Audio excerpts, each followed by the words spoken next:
That's a very lightweight example of just giving things a name and attaching provenance records to it. And lots of people in the blockchain space are doing this, right?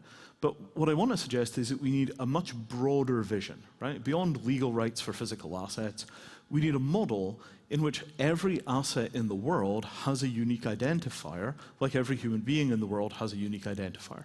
We already have this vision with self-sovereign digital identity. We need something that looks like digital identity for things. And we need this for two reasons, right? The first is it makes it possible to attach legal responsibility to things like carbon.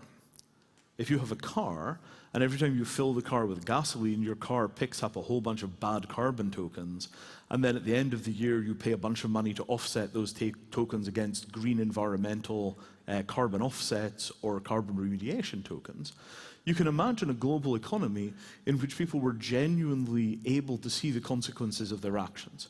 Right? You look at your wallet or you look at your bank account and you can see the bad tokens pouring in as you perform actions that aren't offset.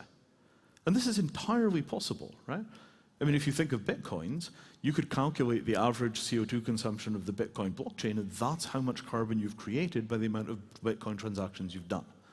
These things are all calculable, but not just inside of the crypto ecosystem, in the manufacturing industry. All those folks that are working on blockchains for supply chains, all the people that are digging in hard to all of those kinds of issues, there is a strong possibility right the way across that entire space that the blockchain will become the world's global carbon management system. Not as a single individual enterprise, not as a single point of failure company, but as a global carbon management protocol which many, many different technologies and many, many different companies could connect to. And that's a realistic technical possibility. It's probably no harder, given the tools that we have now, than making email interoperate was in the 1980s and 1990s, or making the web work properly on mobile devices was 10 years ago. We really have the possibility of building a global carbon management protocol right across all of these technologies. The second thing that comes out of this is that once every object in the world has an identity that can be used for the carbon or slavery-free trade or implementation of things like detecting allergens, right? Why doesn't your phone warn you every time you accidentally buy something you're allergic to? If you decide that you're not going to eat peanuts because they're bad for you, we ought to have technological support for that. But we also ought to have technological support for things like you don't want to import goods from countries that have human rights records you don't like. You set your morality in the software, and the software guides you away from decisions which are bad for you. We call this automated morality. We need support from the software to help us make decisions that are truly in line with our values. And if we do succeed in building a world in which physical objects have proper computer identities, digital identities, the other thing is that we can do large-scale optimization.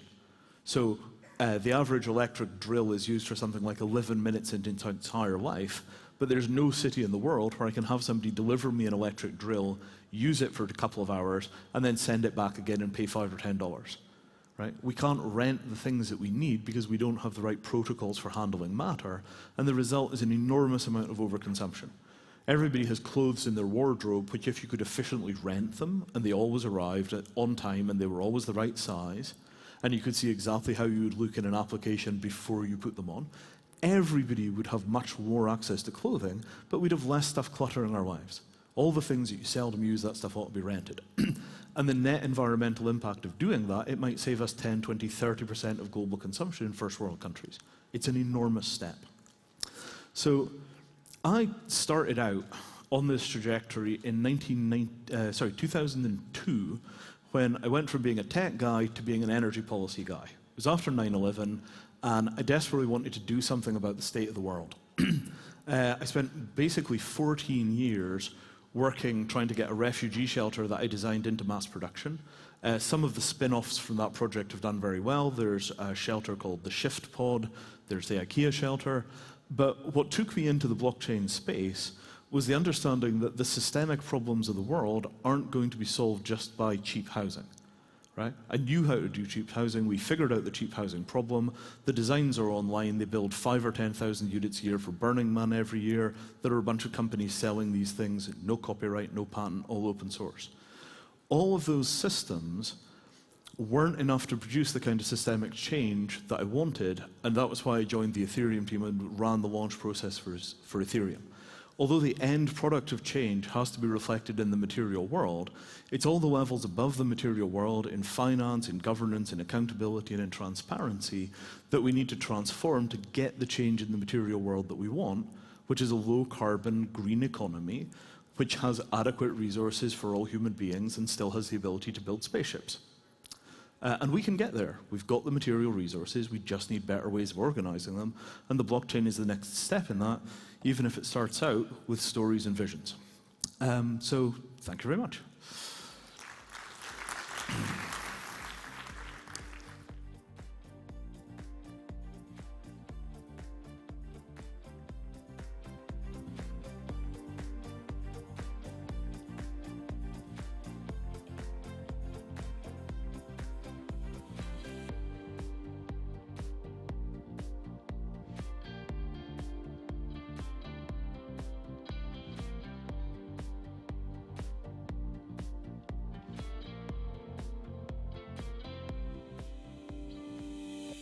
How does blockchain bring social benefits to emerging economies? Developing countries like India, Kenya, and others in East Africa are discovering an array of applications for blockchain that promise a secure, peer-to-peer mechanism for verifying information.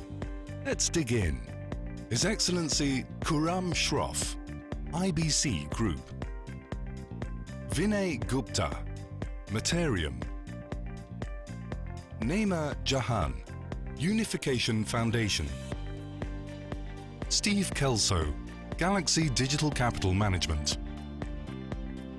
Moderated by Monty Munford, Forbes. Best of luck. Hello everybody. I have to say, Vijay, that was an awesome presentation. But we'll give you a little rest, so I think everyone knows who you are. And if you'd just like to introduce who you are, what you're doing, and then we'll get on with it.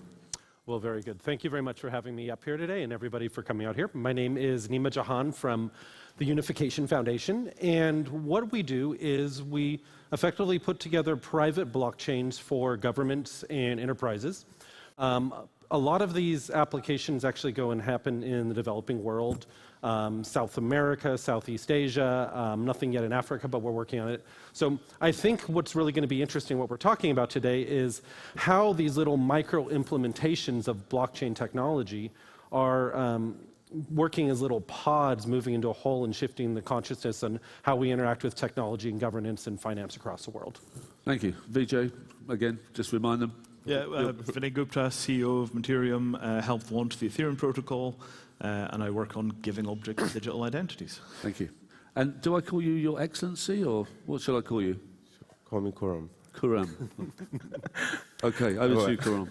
I'm a chairman of IBC Group. We're very early adopters and substantial owners of crypto. We've been looking for the last about 2 years on how we can create some sort of social benefit. And if all of you guys say unification, then we have a bet in the background that we could solve a problem. But the whole idea is unification. And how can we all, who are sitting in this room together, think of how we can benefit the society as a whole with blockchain? Thank you. And so your gig is in Pakistan. That's where you work in and around? No, we work mainly in Middle Eastern countries, Dubai. I was born in Pakistan, but we mainly work in Dubai and East Africa, and of course in Canada and the US. And it's a private equity fund? Fund, yeah. With a focus on real estate, but in 2014 we changed. We have now a private equity fund focused specifically on blockchain. Okay, and you've been in the crypto space since 2011? Yes. Is that right? And how did you come to that place? It was a fluke, you know. So my family owns a bank in Kenya, and we were looking at M-Pesa and how M-Pesa was revolutionizing it. These two 19-year-old kids developed. Just ask the audience, does everyone know what M-Pesa is? If you can put your hand up. So kind of quite a few. Maybe you could talk about M-Pesa and what it is. So M-Pesa is like a P2P money transfer on a cell phone through USSID, so you can send money to each other. And M-Pesa was bought by the telecom company, which was Safaricom, which was bought by Vodafone. However, it was an amazing way of people being able to transfer money, so all the bankers were looking at it and be like, you know, we're going to lose out in the transfer fees. So that was the reason we amassed some Bitcoin, so that we can see how we could transfer to each other, because we were calculating we could, you know, divide it by 18 times. And M-Pesa is now 11 years old. Yes. And I think it went from 0 to something like 40% of Kenya's GMP. Yes. That was going through M-Pesa. But then it kind of flipped the other way. It didn't really transfer across Africa. Did it miss an opportunity there?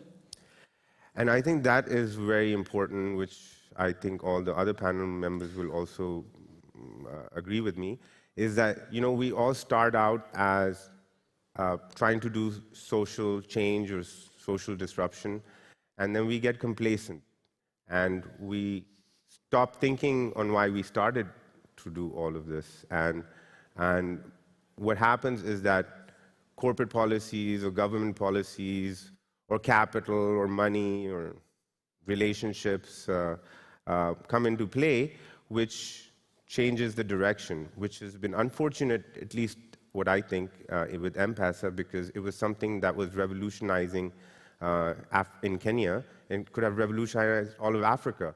But by stifling ownership and stifling regulation, it has really become stuck in a space where the same level of adoption isn't happening, and more copycat players are starting up across Africa. So over to you, sir, at the end. FinTech clearly would be, on M-Pesa's example, one of the first examples of social benefit for so-called emerging technologies or benefits. What other sectors do you think? I mean, I know you own the URL unification.com, and that's your We're unifying everything. unification play. He gets a drink every time he says I'll get a $100. Unification. King. But I think it's moved away from FinTech, right, into something slightly more complicated, and that's what you're trying to sort out. Well, I wouldn't say it's moving away from FinTech. FinTech has innumerable advantages in it. I can talk about specifically some of the projects that we're working on. One of them is an initiative in Brazil, where we are going and unifying silification of health data into private from EHRs. So right now, when you look at the healthcare system in different countries, you have your insurance provider having one version of your data, your hospital having another version of your data, your pharmacist having another version of your data. And this silification of data can be a very, very dangerous thing. And when you're looking at fully developed economies like United States, trying to go and navigate regulation to go and effectively unify these into something moved around sovereign identity for the patient is darn near impossible because of regulation. But you move into developing economies like Brazil, and it becomes a lot more granular and a lot more easy. So we're doing a test pilot right there with the Latin American Institute of Health in LAGS, where we're putting 2 million patients on a test private blockchain. Now, what's very interesting is the difference between blockchain and crypto. When we talk about crypto, we're talking about moon Lambo, make lots of money, let's make a coin that goes up in value. But when you're talking about blockchain technology, which I think we all are right now, it's more so going and creating trust out of a trustless environment. And that's one of the things that we're doing in terms of that healthcare application. Okay. Vijay, you're nodding your head. You seem to agree. Well, I mean, I think that the developing world use cases are fantastic, right? I mean, 15 years ago in the development sector, there was lots of talk about leapfrogging, where you would build fantastic technologies that were having a hard time getting adopted. Think of like small-scale solar on your house, you know, just like 50 or 100 watts. Not much use if you live in England or Germany or America, life-transforming if you're in Kenya. Similarly with blockchain, there are lots of things that we don't really need in developed countries because we've got alternate systems, even if they're a bit grim at times. But you could build fantastic systems in developing world countries, and then once they're fully developed and mature and they perform better than the legacy, you re-import. So yeah, I think it's a fantastic place to start. And Brazil is what, 180 million people. There's a lot of people. There's a lot of there right now, and big it's huge, and they're open. And it's not in Brazil specifically. It's not just healthcare. It's fintech. There's numerous initiatives there. They're literally wide open. When we go to developed economies, for instance, we talked to Christchurch earlier about a smart city thing. We really didn't get anywhere because the people in the room just kind of shrugged. They're like, why do we need to do this? We're okay. But then you go to developing economies and they're like, yes, yes, yes, because they want to leapfrog. Well, because if stuff works, right? I mean, I'd say this, right? If you lived in a country that had fantastic libraries, right? The internet changed your access to knowledge by maybe a factor of 5 or a factor of 10. But if you're in a developing world country, you've got internet on your phone, you've gone from 0 to 10 million in a single jump. And I think, yeah, I mean, you can clearly see why people would be incredibly eager for that transformation. But isn't this kind of piggyback on the back of emerging economies a little bit of a trope? I mean, I understand with M-Pesa, right? I mean, it may not have had the impact across Africa or other emerging economies, but it definitely changed banking in the West. Do you know what I mean? The banks and the fintech unicorns in London that are doing great things at the moment and all that, a lot of that was based on an example that came from Kenya, right? But I think sometimes you can get into this kind of piggyback thing too much, that, you know, let's kind of test it in the emerging economies, then it'll work, and then it'll be adopted in the West. Maybe it should go the other way. I mean, well, the cost, again, you know, I was talking to a friend of mine who owns a pharmaceutical factory company in India, and just an R&D example of a drug being regulated and in FDA compared to an Indian, it is like tens of millions of dollars of difference. One of the things is cultural sensitivity, what I realized, and cultural sensitivity more from a religious perspective, because people look at money in different religions differently. For example, Muslim people do not think that charging interest or giving interest is a completely no-no thing in life. I mean, you do that, you're going to hell after that. So that's, you know, the concept of money. While you talk to a North American private equity fund and he just looks at your face and like, what, you're not going to use any leverage? So so how do you do that? If you're not allowed to practice usury or whatever the phrase is? So that's very interesting. It goes back into this concept of decentralization of trust.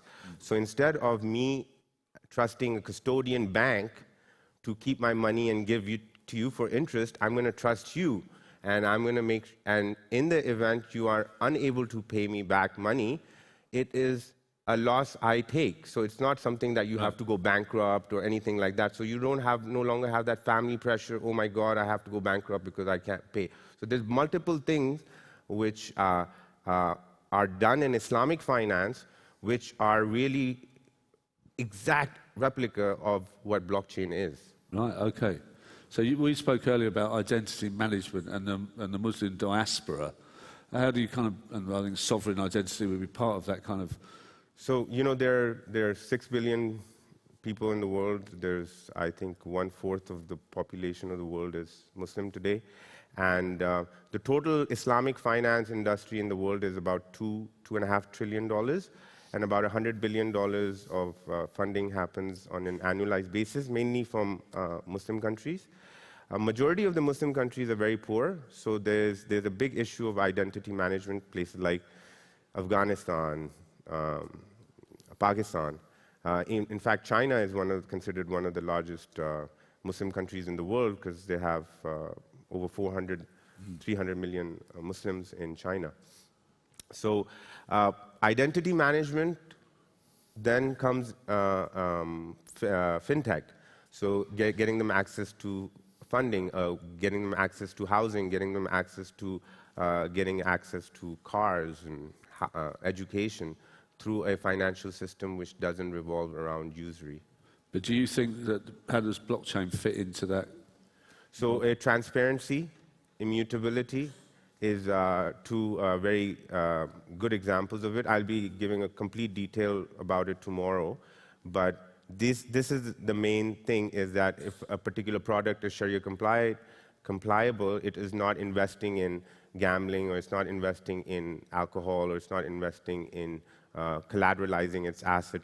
So the Sharia boards can look at a particular investment and say, no, it is a very Sharia compliable because it's not doing these specific But things. do Sharia funds do well because of those parameters? Well, let me give you an example. There was a $2 billion raise, which happened about a month ago, and it was giving a 4.17% yield, a 10-year note, 4.17%, a corporate company out of Saudi Arabia, oversubscribed by 5 times. So they had $10 billion of orders for $2 billion of product, which is only giving them a 4% return. Why? It's Sharia compliant, and it is in oil and gas sector, which has a potential of giving them a guaranteed 4% return. Yeah, okay. So it's a huge demand. It's not being met globally, and I think all these, give you a good example, Stellar. I think everyone here knows Stellar? Stellar, everyone knows Stellar? So Stellar is the only blockchain today which has gotten a proper Sharia compliance certification by the Central Bank of Bahrain, by an issuing authority which is regulated by the Central Bank of Bahrain. And when I was talking to Jed and the team at Stellar before they got Sharia compliance certification, what this has done, it has given them an opportunity to look at different products and projects which are happening in the developing world within the Muslim diaspora, like this entire refugee crisis that is happening in different parts of the world. That's revolutionary, almost. I mean, that could be amazing. Well, Stellar is already in, and he's a good guy, I think. Sure. I want to add something, and you probably have some familiar to this, about sovereign identity and identity management. In, I guess, version 1 of the blockchain, there was a lot of solutions put out there for identity management and sovereign identity of individuals on the blockchain, but they were tied to specific projects. So they were decentralized, but de facto centralized, which was a sort of an elephant in a room that made things more difficult to work. There are standards put out there right now. The DID standard, which is by Tim Berners-Lee, is that correct? Oh, it's coming out of W3C. Yeah, the W3C standard, which allows a person's identity to be like a domain name almost. Yeah. So it's not, so like GoDaddy goes and registers our domain names, GoDaddy does not own our domain names. In the same way that we can use these de facto centralized, decentralized services to register and manage our identity, but they're not owned by it. Now, this is very important when you talk about things like this gentleman here, with the Muslim diaspora and decentralized identity. My identity does not belong to a government. It does not belong to a bank. It does not belong to a passport agency. It is mine immutably. Yeah, I mean, the most important part of this is that it doesn't belong to Facebook or Twitter, who can then cut you off from your identity, Google, right? I mean, imagine how hard life would be if you were cut off from Google, Facebook, and Twitter. And that's happening to people. Yeah. You know? And there's no recourse because it's But don't you think that their property. all these kind of blockchain, there's this panacea for you can solve everything, especially in those kind of economies. Is it just hype? I mean, you're talking about all these great projects, Muslim diaspora, sovereign identity. You know, but how quickly are these going to be implemented? Is it going to take decades, or? To me, this is rising tide, right? You know, the internet has gone through multiple phases. It's gotten broader and broader and broader adoption, and the internet is kind of in the process of storming the real world right now, right? More or less anything you can do with just information, we've done. Search, machine translation, all that stuff is pretty much settled. Document sharing, it's all done. TV, media, films, you name it, music, all that stuff is done. So the kind of evolutionary engine of the internet is then looking for the next thing to approach. And you know, it might be just fixing the internet, because the internet's infected as well, right? It's got problems, but you know, so does the real economy. It's a society. It's a society. Any society you have has problems. Right. It's not separate from the world. So there's this phrase, software is eating the world, which I think was that Anderson Horowitz used? Yeah, I think so. Yeah, right. Software is eating the world. So my CTO, Rob Knight, says, you know, software is eating the world, and it's finally getting to the crunchy bits, right? We're getting to the hard digitization problems. The marrow. The marrow, right? Yeah. But once we're up and over that hill, right, then you get into the next phase of internet growth, right? And it's finance, it's housing, it's medical, it's all the stuff where the move fast and break things approach doesn't really work, because you're taking responsibility for people's lives. So the progress slows down as we get to the problems where we're taking real responsibility. Right? If your podcast goes down, nobody dies. If your medical records management goes down, you've got problems. If you've got a privacy leak because somebody, retweets your picture and you didn't want them to do that, it's not the end of the world. But if it's a dump of everybody's banking data, you've got real issues. So it's not that we're, it's not that we're not making progress, but we're making progress in areas with much higher stakes. And so the successes are smaller and the transformation is slower. But it's still ongoing. Has anyone read that book, Factfulness? Has anyone read that? No. Well, a few people. But that was a great book. I know a little bit about Africa and India. But I didn't realise how things have improved in the last 25 years. It's amazing what's happened. The one thing that I've been reading about recently and spoken about conferences, blockchain for good, right? And I don't want to be a white saviour of Africa and all that nonsense, but just seeing real things, really good ideas being implemented really quickly. And I'd like your ideas on that. The two things that I'd like to bring out is Ford Motor Company and the IBM blockchain trying to source ethical cobalt from the DRC. Cobalt's an amazing mineral that's been, anytime there's a new wave of technology, such as the latest one, mobile phones, cobalt was there. And cobalt is going to be there again with electric car batteries, etc., etc., etc.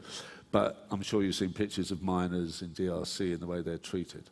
The same thing with De Beers, probably not the most ethical company in history, but trying to source blood diamonds and using the blockchain to make sure that children don't work in it, because the people that are going to be buying diamonds and the people that are going to be driving electric cars want to know where their shit came from, right? I mean, nobody wants blood on their hands, directly or indirectly. But do you think do you think that those two examples are De Beers and Ford putting out some great PR campaign about how amazing they are? But how quickly can it happen? That's what I mean. It's a blockchain is only as useful as its oracle. Absolutely. So for people that don't have context, an oracle, if you and I do a bet on the blockchain who wins tonight's football game, somebody has to tell the blockchain who went and won that. So somebody could go lie to the blockchain and say that this team won when this team didn't. So when you're talking about supply chain management, so the cobalt or the blood diamonds, it's only as useful as the point of failure where somebody's going and putting in that information. Right. So it's not something that goes and solves everything. And I know as an enterprise that develops custom private blockchains, it doesn't solve everything. But it goes and moves the failure points out, so it reduces the ability to have failure points. And I mean, what we do for a living is essentially a legal liability framework, so that you can prove an oracle is lying, you can recover damages. Right? And those are completely conventional financial system tools, but we're just ratcheting them into the real world. I want to point to a more fundamental thing here, though. Please do. Which is this. Most of the blockchain for good projects are essentially like charities or they're B corporations, right? They're really intended to be, we're making the world a better place. If you've got projects from Ford, it's probably funded out of a CSR budget. Is it a bit virtue signal? It's prototyping, right? The people who are prototyping these things, that's not Ford's main industrial supply chain optimization team. That'll be a bunch of people inside of Ford that are in charge of trying new things, and they do a bit of experiment. The gap between the prototype and large-scale deployment is almost entirely bridged by public pressure, right? If everybody in this room puts pressure through their purchasing behavior on what they will and won't buy, if you have things like shareholder activism, change accelerates. And if people kind of yawn, change decelerates. Most of the places in the world now, you can get pretty good vegetarian or vegan food if you want to, at least in the cities. There's a broad awareness that that took 20 years of public pressure, but it's largely a success. That makes those lifestyles much more accessible than they would have been 2 decades ago. Similarly, if you wanted to carbon compensate every single purchase you made, there are companies now that sell you credit cards that buy carbon tokens, carbon credits, every time you use your credit card to offset the carbon spending. So you can begin to take yourself out of the oil economy literally one purchase at a time. And it's that kind of incrementalism until it reaches a tipping point where you get either legislation, regulation, or massive public pressure. Right? But the technologists can only make it possible. Right? Unless the public adapts or the governments mandate, It just remains a possibility. It remains a prototype. You seem to be agreeing with... Yes, he's completely correct, and I'd like to add on to it. Also, the integration of different technologies, such as today we're sitting at the blockchain and AI summit. So how does blockchain and AI work together to solve a life problem? I have my friend Arif sitting over here. He's the top VC from Dubai. And we were just discussing, it's like, how do you daily make decisions on all these 30 companies that you have investments in? And he's like, I've created an AI tool, which he calls it Pulse, which makes all the decisions. So he doesn't need to even make any more decisions. Of course, it's getting smarter and smarter as time goes on. So we can use AI tools with blockchain tools, which could speed up solutions, I think. And of course, I mean, that is paramount. Unless we have all of you supporting a particular cause, nothing will change. It doesn't matter how good the technology is. I agree with the acceleration. I think it's because I've seen many technologies come and go, and all the things they said they were going to do was always a lot longer than it took. Excuse me. And sometimes it didn't matter, it happened at all. So that's what I kind of, maybe some final words from the three of you about where you think that it's going to have immediate social benefit to emerging economies and maybe for everybody. To you, sir. I think it's a game of micro wins. I don't think it's going to be happening by IBM suddenly going and saying we solved everything and we're doing everything. I think it's organizations, maybe IBM's part of it, maybe our organization is part of it, but it's just a bunch of micro wins happening quietly in the background, doing useful things with blockchain, creating trust and trustless environments. And slowly these go and build up into the concept that I'd like to call the invisible blockchain. 5-10 years from now, I believe that our internet is going to be completely powered on blockchain, but a lot of people may not know it. So it's a bit like digital, you know, digital transformation. Just take the digital out, TCP/IP, doesn't it? it's The like invisible digital, yeah, absolutely. It's just going to become a technology that becomes part of it. Yeah. And we're still going to be here at our conferences doing really interesting things, empowering this. But it's not going to be like we're the overlords of the new world and the new economy. We're just like, we just happen to be the people who are implementing and evangelizing this technology that happens to be used. Well said. Vijay, please, final words. So there's a nice line from Peter Gabriel, which is, nothing fades like the future and nothing sticks like the past. Absolutely. Right? Mm-hmm. All of these technologies get layered on top of previous technologies. But when you get a big win, I'm thinking here of like sea containers. Allegedly, that jumped global GDP by 7%. No, I know, yeah. You see them everywhere. That's what it looks like when you have a totally successful adoption of a new technology. It was world-changing, and yet 5 years after it happened, everybody looks back and like, oh, that was totally obvious. Yeah. That's what it'll be like with blockchain. It will find its niche. Yeah. It will be somewhere between a few percent and a quarter of the global transactional volume. In the areas where you use it. It'll be a bit like M-Pesa, probably, in a weird way. It'll just be how. No, okay. Right? Better. But I mean, there's a kind of like success in technology is very boring. It just works. Yeah. You don't pay any attention to it. Life moves on. Nobody asks how their Visa card works. That was cutting edge 40 years ago. Yeah. It'll be like that. Okay. Sure. Final words, sir. We're the pessimists. No pressure. I'm thinking, I really believe in this concept of security or securitizing assets with tokens. I think that's going to bring huge efficiencies.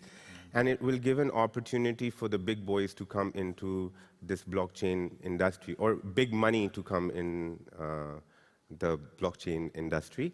And so there's $250 trillion worth of real estate in the world. 80% of that real estate value is in 1% of the world's mass. Yeah. So you're talking about a massive capital base, which is perfectly poised to get tokenized.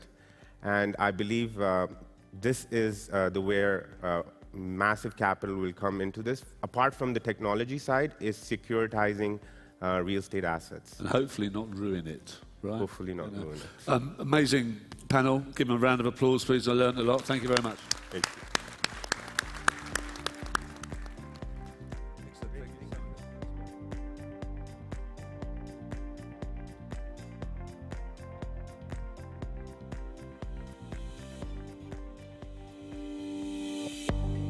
The future of digital money. While the short-term volatility of cryptocurrencies rages on, The ongoing adoption of digital money makes the transition all but assured. Bobby Lee, Bitcoin Foundation. Hello. Good afternoon. Very excited to be here. First time in Malta. How many of you are first time in Malta like me?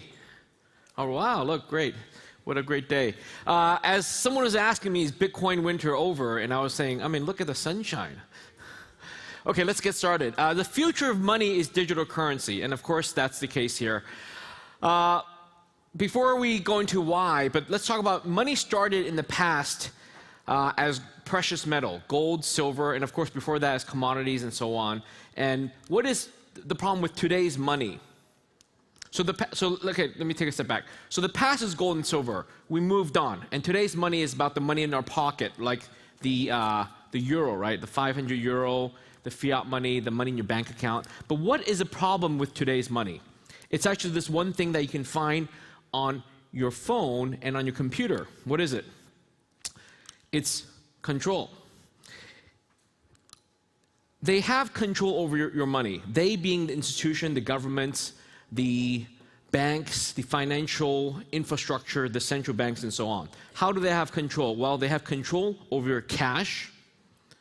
You think you have it, but most of your cash is actually at a bank through an ATM. They have control over your accounts. They have control over transfers. They have censorship ability, and they can set limits on how much you can transfer, at what frequency, what time of day, and so on. And worst of all, they have control over money's value. Money and value is the only thing in the world left where there is not an international standards unit of measurement. Think about that. Of all the things, recently I read an article that they replaced the measurement for kilogram. It used to be this one block of lead, I think, in France somewhere, and now they're using a Planck's constant to measure the kilogram. So we have a unit for mass, the kilogram, a unit for length, the meter. We have a unit for temperature, the Celsius degree. We have a unit for pressure. We have a unit for volume, like the liter. We have a unit for practically everything except for value. So what they try to get away with is, they say, this eggs or this breakfast costs this much. But why does the price increase over time? It's because the value, there's leaking in value.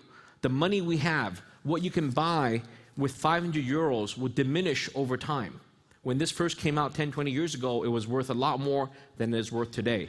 If I keep this in my pocket for another 10, 20 years, it'll buy me even less and less and less. So what is the future? Well, of course we know the future is digital currency. But let's dive in more specifically and understand what that means. First of all, it's native digital money, the future. By native digital money, I'm specifically not talking about electronic money. So, for example, the euro today, we have the paper version, and we have the electronic version, which is what you see when you log into your online banking account. It's what you see when you go to your ATM and you look at your account balance. It's all electronic euros. When you withdraw it as paper euros, they do a switch. The vast majority of money today is actually electronic money, which they can just, quote unquote, print more by pressing buttons. In the future, with native digital money, it's no longer about pressing buttons. It's no longer about adding supply willy-nilly. It's about using information, private keys where you store it. Okay, so it has to be natively digital money. And secondly, it's going to be global, decentralized, immutable ledger. That's what's going to keep track of the money. On the internet, we call this the blockchain. With Bitcoin, having been invented 10 years ago, the Bitcoin blockchain, for example, it's global, meaning it's accessible anywhere in the world, as long as you have a connection to the network. It's decentralized, meaning there's no central authority that controls it. It's out there, okay? It's immutable in the sense that once the records are on the ledger, on the blockchain, they can no longer be changed by anyone else. And of course, it's a ledger to keep track of which accounts have how much in it, okay? It has to be global, decentralized, immutable ledger. That's a blockchain. And then it's secured by cryptography. So, and why is this important? Well, this is obvious if you think about it, because if it has to be decentralized, then there's no central authority to say who has this amount, what dictates who's allowed to have so much and not add more. So we revert to mathematics. Mathematics is a fundamental science, if you will. It's kind of like the laws of nature, mathematics. And humans, we cannot overcome the laws of mathematics in the sense that 1 + 1 = 2. That's anywhere in the world, anywhere in the universe, 1 + 1 = 2. And that's the fundamentals of cryptography. It's mathematics and algorithms. Okay? And what's the implication? It's that you have full control. Okay? So the future of money, the future of digital money is where you have full control. Like, compared to the euro, I don't have full control. I might have control of this in my hand right now, but the reality is a lot of shops don't take the 500 euro bill. Is that correct? I'm sure you'll take it, but a lot of shops don't take it. There's even talk from the European Central Bank or the European Union of making this, what do they call it? They want to cancel this note.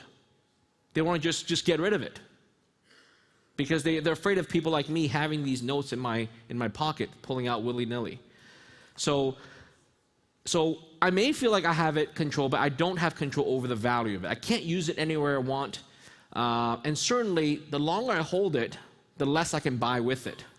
One day, you know, who's been to a country where they have high inflation?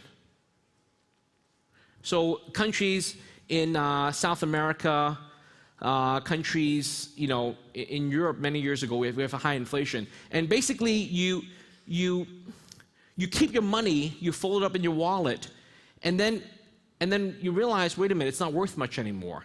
And it happens in front of your eyes. For example, so you take the 500 euro note and you just hold it like this, and you open it back up, and it becomes a famous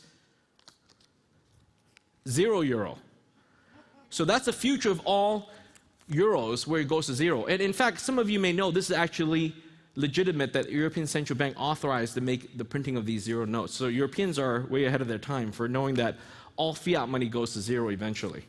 So the point is, when I don't have control of the money today, that's a big, big problem. The future of money with digital currencies, you will have full control.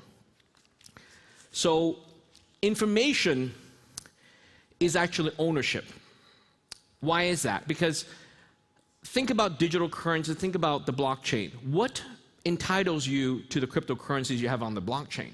It's not your identity, it's not your physical holding of the blockchain, right? You could hold a hard drive that contains the Bitcoin blockchain, you know, all 300 gigabytes of it. But just because I have a hard drive, I should bring it as a prop next time, with the whole Bitcoin blockchain in my arm, does it mean I own all 17 million Bitcoins? Well, sorry, not really, because I don't have the private keys for all 17 million Bitcoins. So information is ownership for the first time, in the sense that once you have, or if you do have the private keys of certain accounts, and if there are Bitcoins in that account, you have access and ability to transfer those funds. And when you have ability to transfer those funds, essentially you have ownership. It's much like the paper money again. Well, it's so small now, I can't even find it. This bill, even though it's 0 value, it doesn't know that I own it. I own it by virtue of me holding it. Same thing, a Bitcoin account, the information, the private key doesn't know that you own it. But you would own the Bitcoins by virtue of you knowing that private key. Okay, information for the first time is ownership. And it's your money, okay? So in the future, it's really your money, because no one else has authority and control over it. Let's talk about the methods, okay? Self-custody. You will have self-custody of your money because you have control over the private keys. And by the way, the corollary is, if you don't have control over the private keys, for example, if you put your Bitcoins on a third-party custody wallet or third-party custody platform, like an exchange, then that's not really your money. You've really deposited with a bank or with an exchange, okay? So make sure you have control. And then if you do have it, then you have control at all times. Okay, it doesn't matter day or night. It doesn't matter for what amounts. In fact, there are no limits on transfers. So you could send out the Bitcoins in whatever amounts. There are pros and cons. If you make mistakes, then that's problematic. And of course, finally, there's no censorship. Okay, this is a big problem. In China these days, in their battle against people using cryptocurrency, what the regulators have done is they've asked banks, and even WeChat Pay, you've heard of WeChat Pay, they've asked banks, they've asked Tencent, the maker behind WeChat, to essentially suffocate and choke anyone who is suspected of moving funds for the purpose of digital currency purchases or sales. So think about that one more time. They will close or freeze your assets, freeze your accounts, if they suspect you have purchased Bitcoin or sold Bitcoin to people. And they'll do it for your bank accounts, they'll do it for your WeChat bank accounts, and so on and so forth. So it's a chilling action. So obviously China is not the best model for this kind of banking governance. I hope it doesn't happen. As long as we live in a free world, this should not happen. But the more it tells me is that the current system, the current world powers are very afraid of cryptocurrency. Because if they have to do that, then it really shows that we have real control over our Bitcoins and cryptocurrencies, whereas a traditional money, where however much it's worth, we don't have control over it because at any instant they can freeze our accounts. And finally, value is preferred, okay? Value is preserved. All right, Bitcoin as a future of money. What do you guys think? Is Bitcoin the future of money? And Ethereum. And Ethereum? Woo! Yeah? No Bitcoin? Only Bitcoin. All right. Some people, I didn't. Bitcoin Cash? Bitcoin SV? Bitcoin Bobby? I should fork Bitcoin Bobby. Bitcoin as a future of money. So Bitcoin's value will not actually come from the endorsement, acceptance, or regulation by governments. This is a big aspect that people don't understand. I mean, inside this room, we all understand this. But outside this room, outside this conference, it's very hard for people to understand why Bitcoin has value. I was meeting someone today, and we were talking about, is Bitcoin backed by anything? Well, Bitcoin is not backed by anything because it doesn't need to be. That's my point. If Bitcoin were backed by something, then the value is solely coming from the entity backing it. Like we're at the Hilton Hotel. Hilton has a rewards program called the Hilton Honors Program. And those points are backed by Hilton Corporation. Well, it's only good if Hilton Corporation keeps a promise if they're alive and if they're working well. If they're no longer functioning or if they change their rules, then it's really bad, right? So Bitcoin's value will not come from the endorsement, acceptance, or regulation by governments, but rather Bitcoin's value comes inherently from the failures, limitations, and conveniences of its ancestor, which is the fiat money system. Okay? The fiat money system is precisely what's causing Bitcoin's value to go up. The failures and limitations, right, is what's causing the Bitcoin value to go up over time. Okay, so here's what's going to happen. Governments worldwide will do more and more to discredit digital currency. And we're going to see that over the next 10 years, okay? Just like we saw in the last 10 years, we're going to see more and more that governments will do more and more to discredit this. And as Bitcoin turns 10, I'm very happy to tell you that I truly believe that Bitcoin is here to stay. You guys agree? Yeah, all right. So hold on to your Bitcoins, okay? Hold on to it to your dear life because you'll be very tempted to sell it when it goes up to like $100,000, to like $500,000, to $1 million.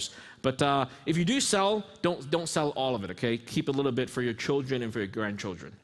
All right, thank you. Follow me on Twitter. Very pleased to be here. Thank you very much.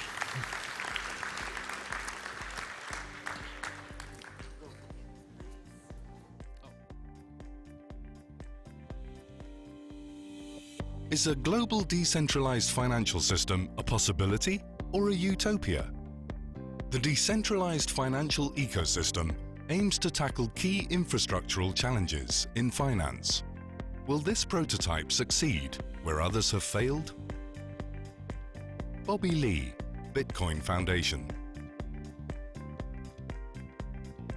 Eric van der Klee, C4DR.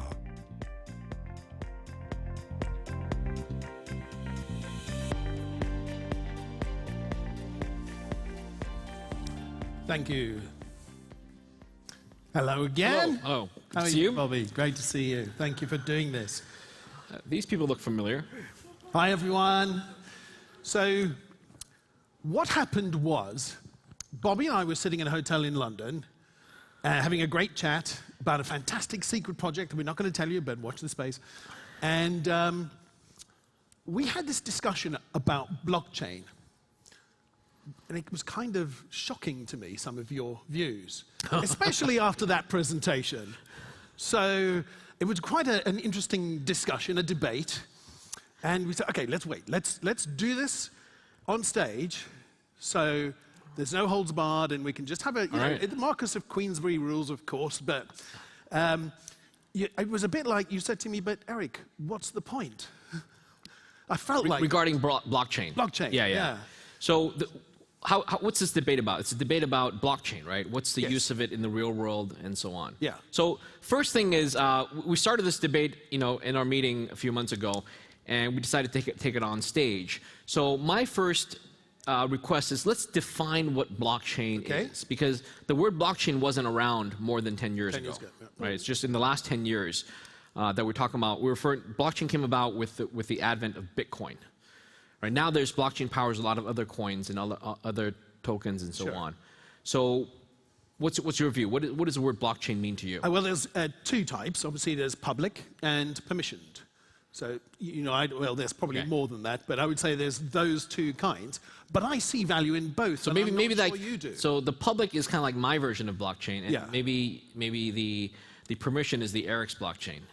Well, thank you for attributing that to me. I wish I could command that particular industry. Okay, so certainly I acknowledge that a lot of people call that permission blockchain, but for me, blockchain is only real blockchain if it's public, if it's decentralized, if it's permissionless, and if it's immutable. I guess the properties, though, of even private blockchains could encompass some of those things. For example, if you had parties that needed to trust each other to trade. But before we talk about examples, so what's a private blockchain? So you're talking about a private blockchain where a private party has control over the blockchain. Yes. So every actor on it has agreed to join it, and so maybe it sounds like we've had that before Bitcoin came about. Well, you see, this is what you said. You said you could use databases, right? Yeah. So in the 1990s, in the early 2000s, I worked at Yahoo, and Yahoo, being an internet company back then, used databases to perform private functions on the private data. And I think that's the problem that blockchain or distributed ledger solves, because it's those self-same databases and spreadsheets where you could delete a line and nobody would know. That's not true. That caused all the problems. If you delete a row in the spreadsheet, the only reason nobody knows is because the program, you allowed a program to say, let's wipe all records of it. But you could easily tell it to keep records of the fact that you've deleted a row in the database. Okay. So many instances where you could have audit trails, right? So it's not like Google spreadsheets, Google Sheets, Google Docs online. You have all records of insertions and deletions. So a private database doesn't mean that when you delete something, all records are gone. No, that's true. But okay, let's look at it in a different aspect. One of the benefits is a historic record of everything that happened before. Sure, but that without tampering. Sure. So my view is it's fine to have a historical record of everything before, but that comes down to who holds the pen, the mighty pen that can write history. So there's a saying that says the winner always writes the history. Yes. Right? So even for example, our debate here afterwards, who gets to write the summary of our debate on stage? Do you get to write it or do I get to write it? Oh, of course, we'll both be right, but apart from that, it will be us, won't it?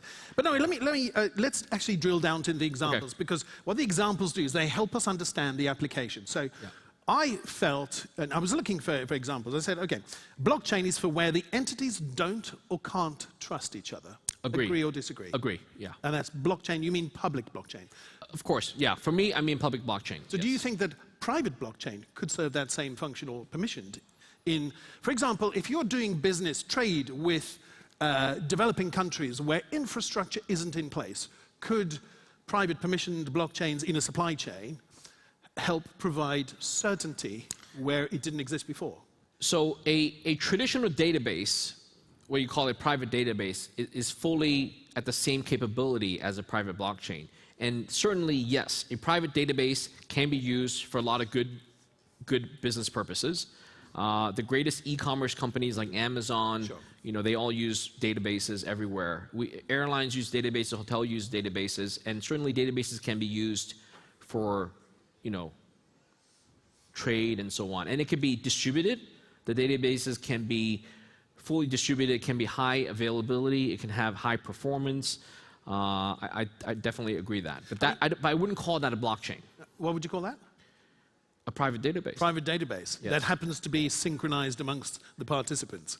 Absolutely. Sounds like a distributed database. A distributed database, sure, Distributed absolutely. ledger? You can call it a ledger, absolutely. Yeah, we're getting closer, getting warmer. Go ahead. Loving this, Bob. We're going to get there. Okay. But is it permissionless? Oh, okay, that's a fair point. Is it permissionless? Is the data in there? So one of the reasons I've been making this point is that if you think about what you want to put into the blockchain, today, what's in the Bitcoin blockchain is purely mathematical information. It's information about transactions with mathematical cryptography, where their private key signs a hash, signs a signature that says these coins are authorized to move from this account to another Bitcoin account. So it's all mathematics. And the information, it turns out, is actually publicly verifiable. So that's the phrase I want to use, publicly verifiable. Okay. So information that is publicly verifiable can belong in the blockchain. What does that mean? You understand the term mining, right? Bitcoin mining. Yes. The interesting thing about Bitcoin mining is anywhere in the world, anyone with a computer, with a mining machine or software, can mine Bitcoin because they can verify all the transactions, no matter who sent it, no matter where the transaction was initiated. Right? Someone in Africa, isn't it? No, not the reward. That's just the mining block reward. Someone in Africa, turn on a computer, can verify and validate a Bitcoin transaction that was signed in America or signed in Australia. Sure. Okay, because that transfer, the checks and balances, is just pure math. Okay, but for example, the real world, let's say we're sitting here on stage, you're wearing a black suit. If we write that down, that description of you wearing a black suit and me wearing this colorful whatever shirt. On today's date, yep. Yeah, we write that down. We were speaking here on, you know, May 24th or May 23rd. Is that publicly verifiable? Even the audience here might disagree. And certainly someone in Australia, Africa, or America may not agree that we're here on stage. But Even this video could be doctored. It could be, but what that brings me to is attestation. Yes. Which, of course, this audience would attest that we did. They may even attest what we said. They may even attest who won. Sure, but so that's only a few hundred people. Yes. Right? Will that convince the rest of the world? Well, so it's like Neil Armstrong went to the moon. There's some people who can attest that they went to the moon. But in the end, there are people who will disbelieve that. But I think they're more likely to because of the fact that it is transparent and auditable. And so many people affirmed that we did. Yeah, so the issue with what you call private blockchain is the information in private blockchain is always written by someone, it's always attested by someone. In the end, you have to trust the source of the person. You have to trust that person or entity writing the information in the private blockchain in order for you to believe whether that's true or not. I want to share with you, if I may. You agree? Yeah. I mean, I love this. Let's go into other examples. It was 2013 or 2014, I sat down with one of the blockchain developers, and they sold me on it with this wonderful application, which was proof of qualification in developing countries or despot-led countries where you can qualify as a doctor or a nurse or something. Regime change meant that your qualifications were invalid. So the attestation by the qualifications, meaning that it was immutable and you could prove that you actually were qualified by an independent, third party, was quite attractive, beguiling to me, actually. To me, that's not a blockchain application. It's just a database. Again, in the end, you're trusting whoever wrote in, whoever's powering up the database, that the data integrity is there, that the data is not manipulated, there's no bad data in there. You're still trusting that entity. So can we agree, maybe, that a blockchain, just using that word for now, permissioned or public, is a more tamper-proof version of a database. Well, see, I think we maybe missed that. We didn't close up the first conversation very well. So in my book, permission blockchain is not blockchain, is not real blockchain. All right, permission blockchain means some entity, some organization, whether it's one person or 15 people, they have to agree for something to go in the database. And if they don't agree, then it doesn't go in. And then when it does go in, it cannot be publicly verifiable because they are the board members that say, okay, this is the truth and thou shalt take this as the truth. But the design of those systems is usually based upon proof of stake, where the node owner, if you like, has too much to lose by cheating. That's why I'm not a big fan of proof of stake. Oh, that's so interesting. Well, let me try this with you.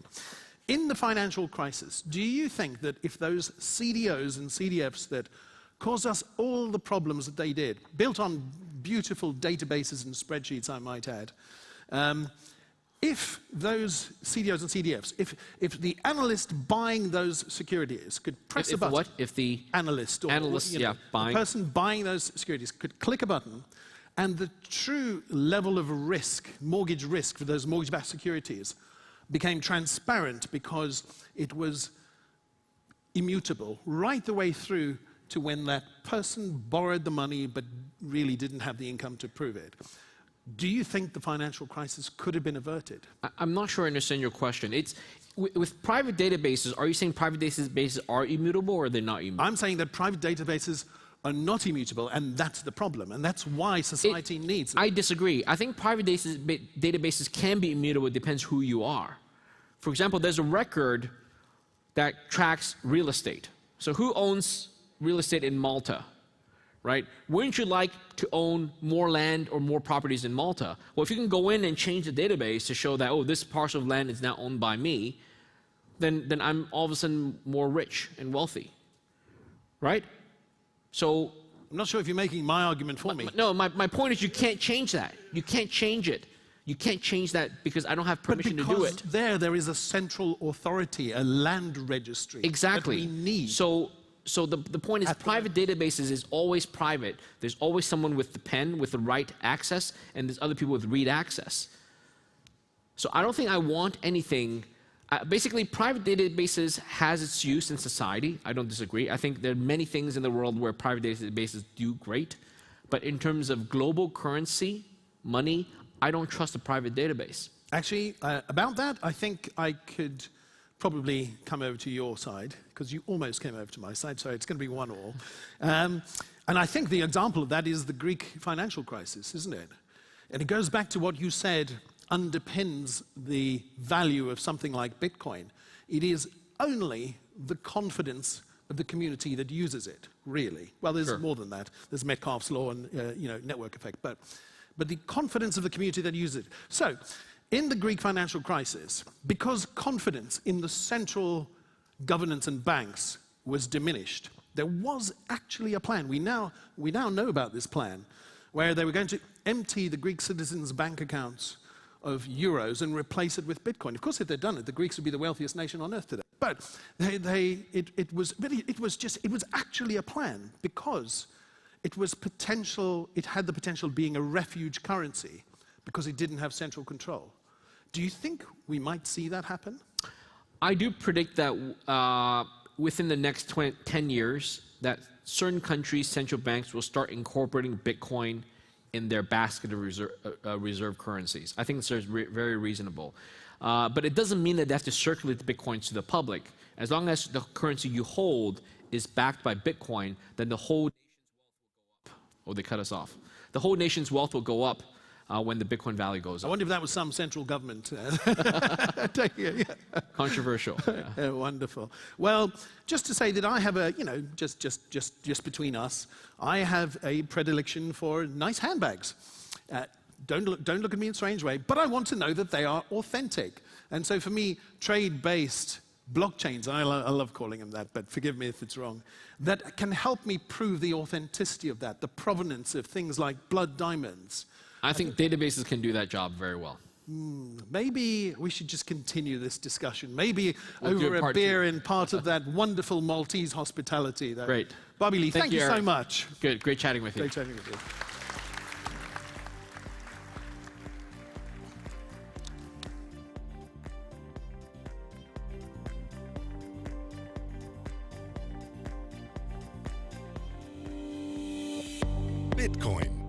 21st century currency renaissance? Fasten your seatbelts as the legendary Tim Draper addresses the looming financial revolution in a televised message to Bitcoin believers. Tim Draper, Draper University.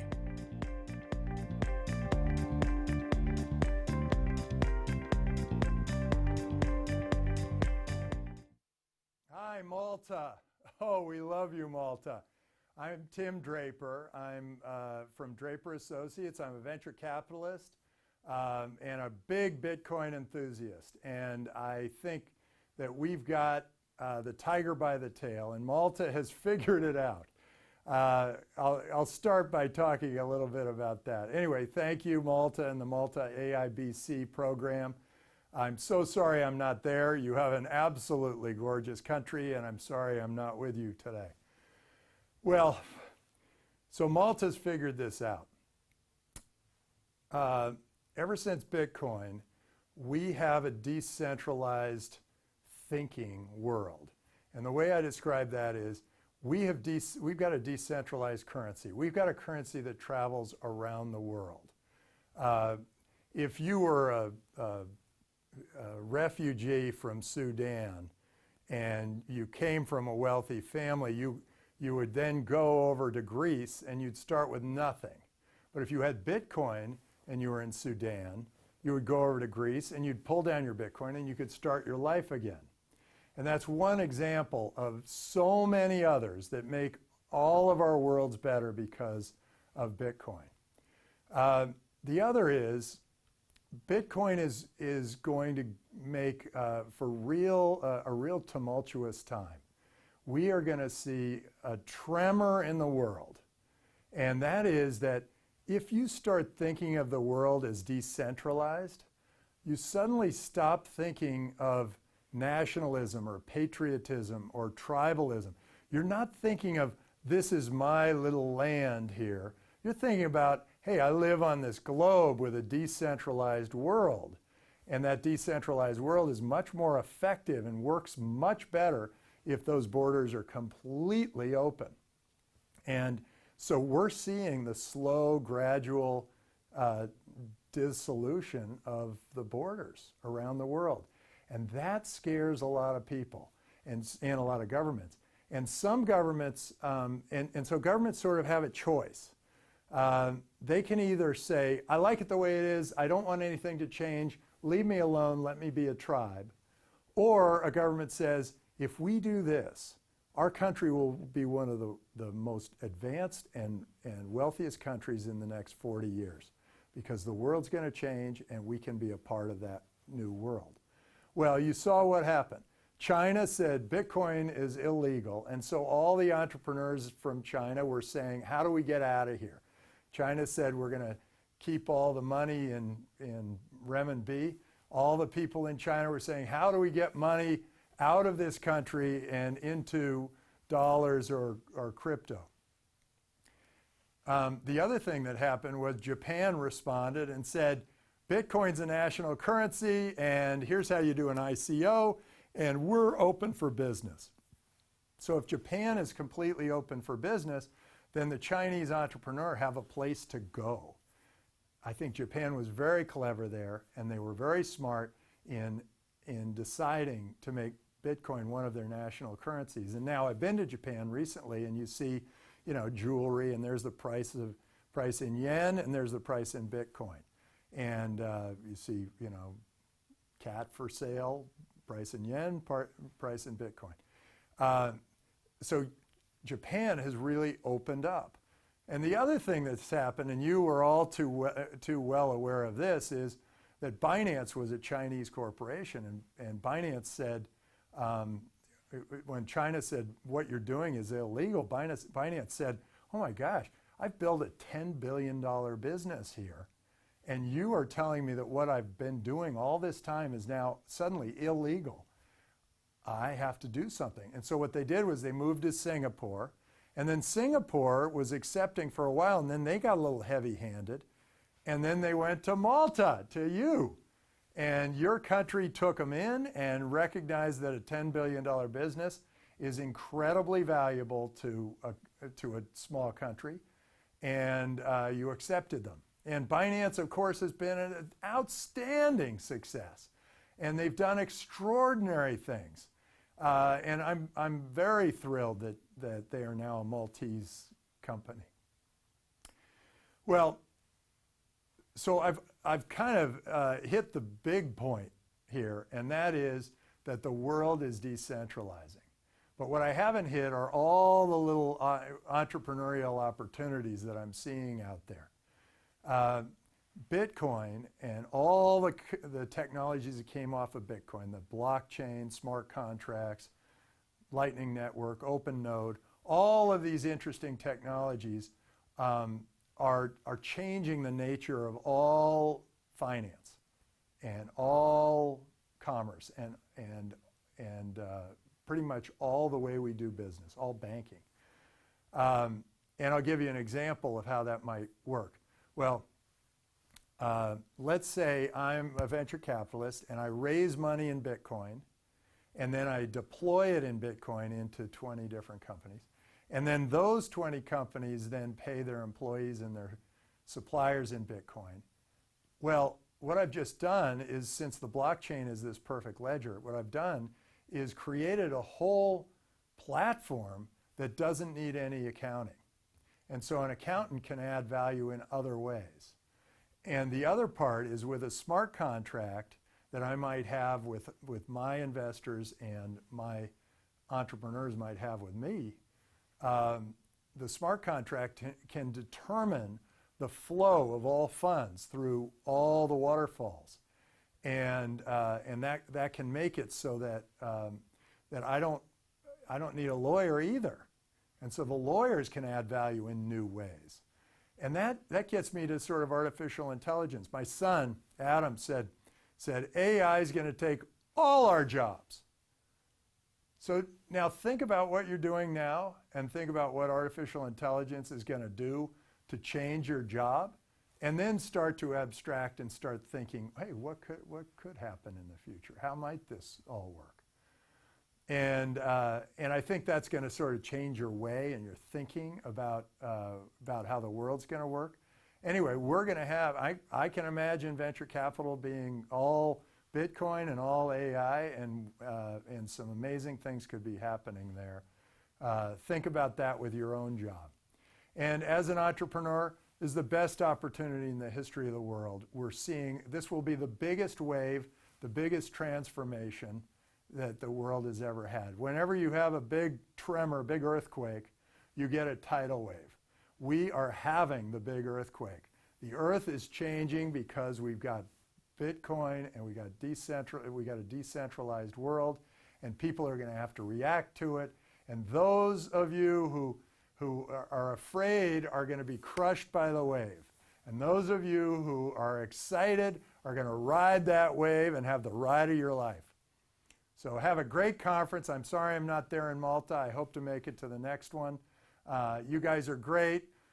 Go Bitcoin, go crypto, go decentralized, open, frictionless, and global.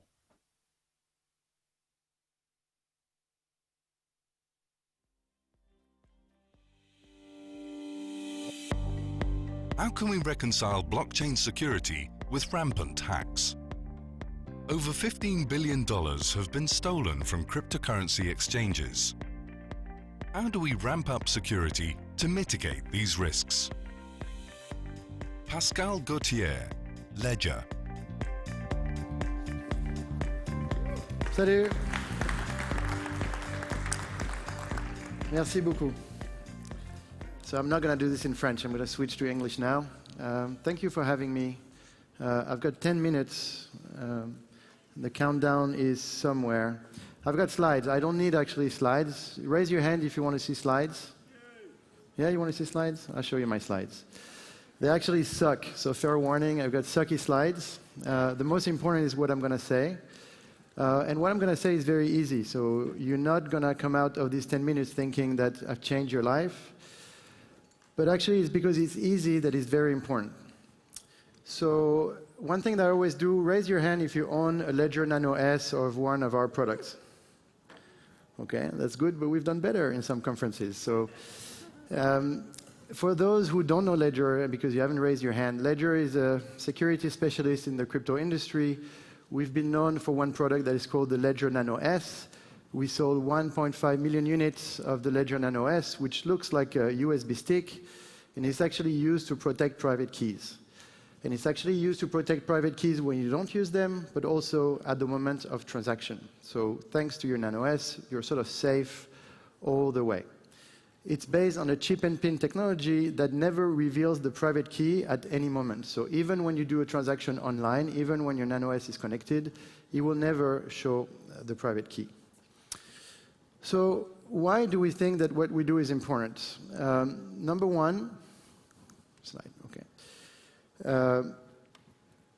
They say 15 billions, we say 2 billions, whatever, but you know that hacks is sort of something going on in the industry. Exchanges are being hacked. If you're enough on Reddit and Twitter, you see users being hacked every day. And cryptocurrency is great, crypto is great, but it's actually the easiest asset to steal on the planet. If you think about it, to steal crypto at scale takes a few hackers, a lot of intelligence, but you can steal 40 million. You can steal 7,000 bitcoins from Binance, which is one of the largest exchange on the planet right now for crypto. Think about gold, think about cash. When was the last heist that you know about where someone got into Fort Knox and extracted that same amount in gold? It's actually impossible. To steal, there are many assets on the planet, if you think oil, if you think gold, if you think cash, to actually steal them at scale, you need to have an army. With that army, you invade a country, and then you can steal all their gold. But there are not many other ways of doing it, apart if you're in a James Bond movie, of course. And so crypto is very, very, very easy to steal. But the thing is, we're coming from a world where money is very difficult to steal. And so us, I'm 43, people in this room probably have more or less the same age, and we're all from, most of us are from Western countries, so we actually haven't been really in tough times where actually keeping your own money means something. And so we heavily rely on a system that is very well designed with insurance, where you cannot actually wake up in the morning, open your Chase account or open your HSBC account, and poof, your money has gone. It's not really possible. And even if it has happened, maybe they can track the money, they bring it back to you, you have insurance to cover up, etc., etc. It was not the case. When I entered Bitcoin, I actually remember always my grandfather, who used to live in the east of France, and for him, he always had like gold and diamonds and money at home, and I always wondered, I didn't think much of it at the time, but as I entered into Bitcoin, and since he went through World War II, it was interesting to me to see that those people that have been through very difficult times where suddenly the fiat value can drop very quickly, they become their own banks. They want to have the diamonds, they want to have something that is that you can divide, that you can carry with you, etc., all those properties that you see in Bitcoin. And so if you look at the history of money, I think there is and from a European perspective, of course, but I think, from World War II, where my grandfather had this habit of having money with him through, us now in the system where we take security for granted, we're going back now into a system where suddenly you have your coins and you have to handle your security. And I think this is what people don't do really well, and this is where the industry has been failing so far. Why? Because number one, we don't really think security, and we say, oh, Bitcoin is great, it's decentralized, you become your own bank. It's okay, it's amazing, but it comes with amazing responsibilities as well. Again, you open Twitter and Reddit every day, and you see what people do with their 24 words, or I just forgot my PIN code, etc. All these things that you should not do if you handle your own money. And we've seen at Ledger many emails of people in distress because they had lost every access to their accounts. And the problem is no one can recover their account for them because this is the nature of crypto. And so the problem with this is that fundamentally we need to change the way we see our security, and also all need to understand that if you want to work in a decentralized system, you need to take care of your own security. And at Ledger, we also think about other type of products. We're thinking, okay, so there is the user, you become your own bank, be careful about your security, we actually have a product for you, but it's not because we give you the product that you're absolutely secure. Where do you put the product? Where do you put your 24 words? How much time do you actually spend on this, trying to think if you're up to date, if you're really spending time about your own security? People have the Revolut app, and they like click, click, click, and it works very nicely. Crypto is not Revolut.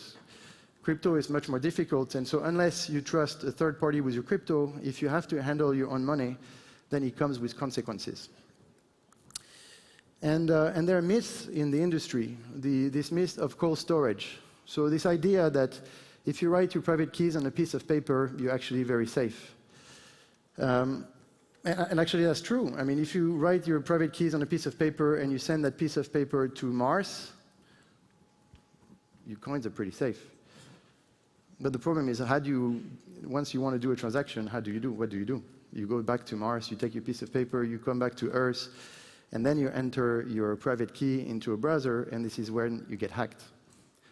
And so the problem is, cold storage is not the solution. It's actually a very low-tech solution for a very critical problem for the industry. Because if the industry wants to thrive and become a real industry, you need to be able to use your coins with the same security scheme. What cannot happen in the future is to say, as long as my coins are in cold storage, I'm good, but as soon as they go into my hot wallet, then I'm at risk. That's impossible. And as you know, I don't know if you guys work in the financial industry. Raise your hand if you work in the financial industry. So there's a bunch of you. As you know, you cannot say, oh, I'm insured for my cold wallet, but when it goes to hot wallet, I'm not insured anymore because no one wants to insure that. There's too much risk. And actually, all the hacks that you've seen, most of the time, there are either two things. Either the hot wallet is getting hacked, or there is a process issue within the company where someone can actually steal the coins. And so if we cannot build technology that sort of helps the user and or the enterprise going through the whole journey of crypto without losing security, that's much better. So what needs to happen is new technology. And actually, that's what Ledger brings into the market. But this is not about Ledger. This is about fundamental issues for this industry. This industry right now is running on boxes where you put the 24 words, and then you put that in a safe. And that's not a fake example. That's actually an example that I've seen live. Or hedge funds or big financial institutions that runs all their fund on the Ledger Nano S. That's also something that happens everywhere. But that's not real technology. The Nano S is cool, but it's not made for the purpose of a financial institution. Because for a financial institution, of course, you need security. Of course, you need to make it easy to use the coins. But on top of that, you need to have a solid layer of governance. So what Ledger brings into the market is actually real technology that allows you to use your coins, whether they're cold, whether they're hot. Actually, we don't care about the temperature. We just want you to be safe, whatever you do, and to guarantee safety throughout your crypto journey. Thank you.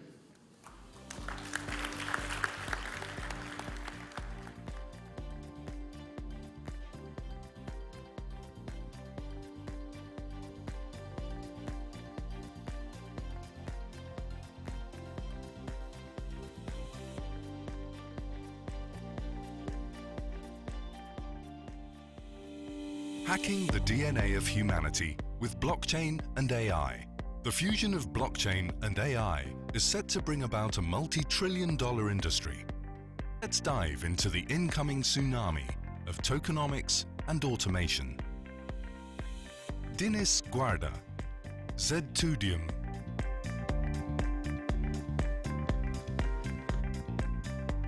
Hello, how are you? So it's been a fantastic day so far. So I'm going to shift a bit just from the area of crypto and blockchain and talking more holistic. It's going to be a very provocative presentation, but it's actually quite based on facts and as well a lot of things that are happening in our day-to-day of our lives. So as you see, hacking the DNA of humanity with AI and blockchain, and this is creating the next tsunami. So about me, you can see, so I'll go forward. So we are in the middle of a tsunami. Why a tsunami? Because we have a lot of waves, and these waves are very powerful. Waves of technology, waves of regulation, waves of technology related with regulation and social impact, waves of data, and so forth. And a very important thing in these waves is that for the first time in history of human being as we exist, we created something digital that is merging with our organic. So, and these organic and digital are getting together. Everyone here has a digital profile and an organic profile. Our digital profile at the moment is becoming part of our organic. Why? We sleep with our phones. We get close to our phones for everything we do. We have around 20, 30 sensors from each of our devices, and these sensors are monitoring everything we do, are passing data to big corporations worldwide and governments, and a lot of this data is in the hands of a few organizations and entities worldwide. But this data right now is starting to be managed by machine learning technology that is still in a very inceptional way, but is already very powerful and is creating a lot of new areas. So we have the most sensitive technologies in our world. So blockchain, IoT, Internet of Things, fintech, fourth industrial revolution as we call it. And all of these technologies are the DNA of our time in terms of data, in terms of what we do, in terms of everything we do, in terms of technology, business, and so forth. So I want to talk about how blockchain is so powerful in the sense of touching the very sense of identity. And of course, we can go in a lot of discussions. Bobby and Eric had a fantastic talk about the nuances of the blockchain technology and how we can use crypto technology to do a lot of things. But in the end of the day, blockchain technology is creating identity for money and ideal decentralized. But as humans, we're not decentralized. We are very centralized. So we have a paradox between ethics, reality, and of course our organic DNA. So we have a lot of considerations here. And this, if you look at all our society, we have all of this happening as we speak. It's not in 5 years. We have consumer electronics, media, computing, all operating in an area that has all these devices of wireless infrastructure, sensors, plenty of other things. So blockchain technology and AI are touching personal, private, public, psychological, professional, healthcare, wellness, governmental, and military data. And as well, the operations around these things.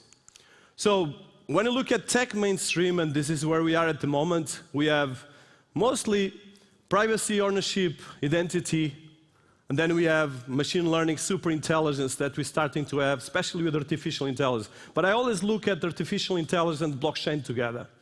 I know that we can go very puristic about blockchain, and I'm not going to do that in these 10 minutes. But what is important right now is that blockchain is creating this identity for money and for identity for ourselves. And you can use it for a lot of other things. The way you decentralize, the way you use the distributed ledgers, a lot of things can be done. But very important thing, we are in an early stage. The internet took 15 years to become mainstream, and is still not mainstream in most of the world. The biggest technology on the planet is still paper. So, very important thing, I mentioned this in the morning, we have at the moment 4 kinds of operations going on. Human to human, human to machine, machine to human, and machine to machine. This is happening as we speak. And this is where the hacking of our DNA is starting to happen, and a lot of things are actually going to the next level. So when we start getting into looking at DNA as a storage, because in the end of the day, if you look at us as human beings, our DNA is our artificial intelligence. So when we start touching this in terms of healthcare, which we are right now, and we start taking this mainstream, we're going to have very complicated considerations to take. And on here, I'm positive and very alarmed as well, but I'm actually being very pragmatic. And there's people like us that are leading the world on all of these things. So as you can see at the moment, if we get in our DNA as a repository of data, you can actually get most of the data of mankind on the DNA. So, and as you see here, this is actually scientific studies published by the Nature magazine, where you can actually see it. This is already happening. There's scientists already converting organic DNA with digital DNA. As you can imagine, this opens a lot of considerations, much bigger actually than decentralized and centralized. But this is happening as we speak. But ironically, when you talk about artificial intelligence, we have all of this, okay? All of this is happening as we speak. We are partly swarm intelligence, our DNA is based in swarm intelligence, and I'm not going too technical here, but as we speak, we are still in the early stages, but this is already happening in a very high-profile scale. And as you see as well, this is touching all the areas of society, from finance to education to healthcare, marketing, and e-commerce, marketplaces, and everything else. And the foundational technologies of blockchain and artificial intelligence are the biggest chunk of the economical growth that we have in the next 10, 20 years. If you see, there's a study saying that blockchain is going to be around $3 trillion around 2030. And we have at the moment the world economy worth $80 trillion. And as well, artificial intelligence will be around $13 trillion. Considering the $80 trillion of the world economy, this is a huge chunk of the entire world economy that is going to be replaced by machine learning and artificial intelligence and blockchain solutions, software, and other things. So, but we have right now all of these considerations that are mostly ethical. Automation, that according to some studies will take around 800 million jobs in the next 10 years. AI and fake news, lack of transparency, which is a big thing, to say less, and all the risks of ethical, if we have a scientist that goes ballistic and creates some superhumans, which we have right now. For instance, in China, in the last couple of months, there was a scientist that created an experiment and actually convert humans in machines and integrate things in DNA. So this is actually happening now. So we need to look at these things and create the value to make sure that as we start hacking our DNA, and this is right now happening, we look at the governance, the ethics, the planning, the code monitoring, and we create these things that we partly can solve with blockchain technology. The consensus, the data sharing in an ethical way and in a decentralized way, and of course creating algorithms that can help us improving our activity as humans. And a couple of things to finish. So we have online and offline, private and public, social, national, international. We need to make sure that we align all of these in the most ethical way, because the data is going to continue growing and our privacy is going to continue disappearing. And at the same time, when you look at blockchain, there's a lot of considerations. There was a lot of talks, there was a fantastic talk between Eric and Bobby, but we have society and business considerations. We have financial and trading, legal, regulatory, technology, and a lot of policies. And of course, when you talk about blockchain, there's the ideology, which is what Bobby was pushing, the decentralized versus distributed, the private blockchains versus non-private, and crypto economics, supply chain, a lot of different things that blockchain is touching as we speak. And as well, the data, that is the oil of the 21st century, it is much more powerful than that. That is the physical and digital merging. So, and of course the DNA, that is our identity. And I'm finishing my time, so I think the most important thing to finish is we have to be conscious about this. These two technologies are the center of our humanity civilization. We are all working on it. We have a responsibility to create solutions that solve problems, and at the same time, we need to define the right rules between government, society, universities to get this right. And as well, we need to ride these waves, because they're going to become bigger as we speak. And the important thing is that this massive tsunami, we have only two things. We become submerged by them, or we surf it. And that's my focus and approach towards all of you. I have this presentation in SlideShare. You can check in Dinis.guarda and my Twitter and so forth. Thank you so much.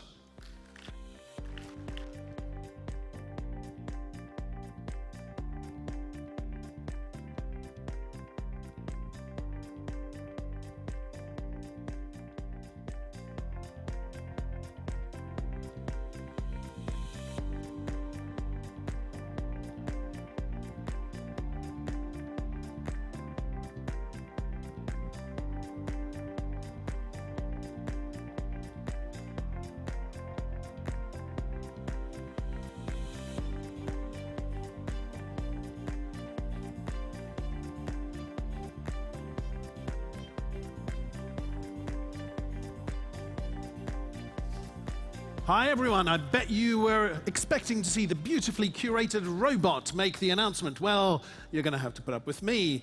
And that's because, as we heard one of the speakers say, we need a human intervention because things didn't work according to plan.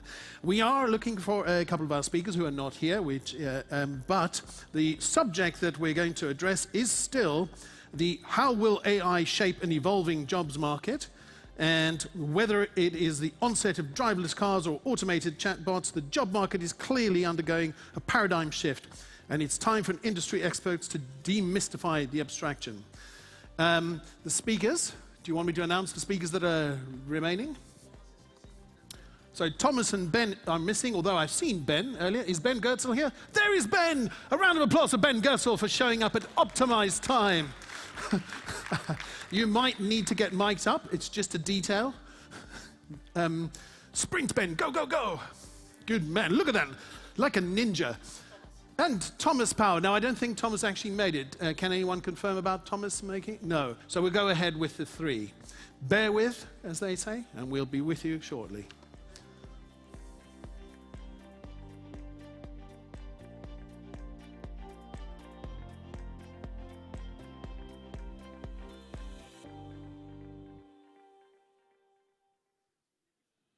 This is like the equivalent, it's like the equivalent of a pit stop. How fast can you get the headphones on and get back on stage? Is somebody running the clock? Diddly-doo. If the other speakers can start coming towards the stage, that would be great.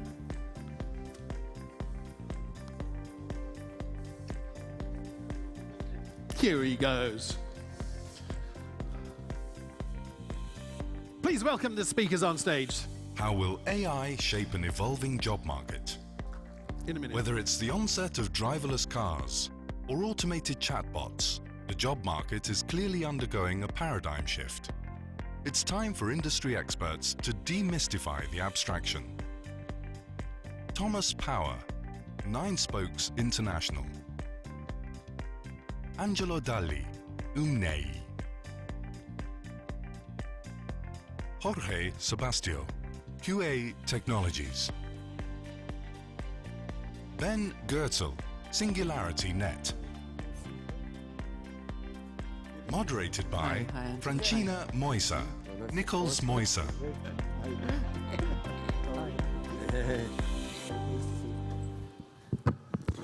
Hello, good afternoon, everyone. I'm glad to see so many people in the room interested in our panel discussion, how will artificial intelligence shape the job market?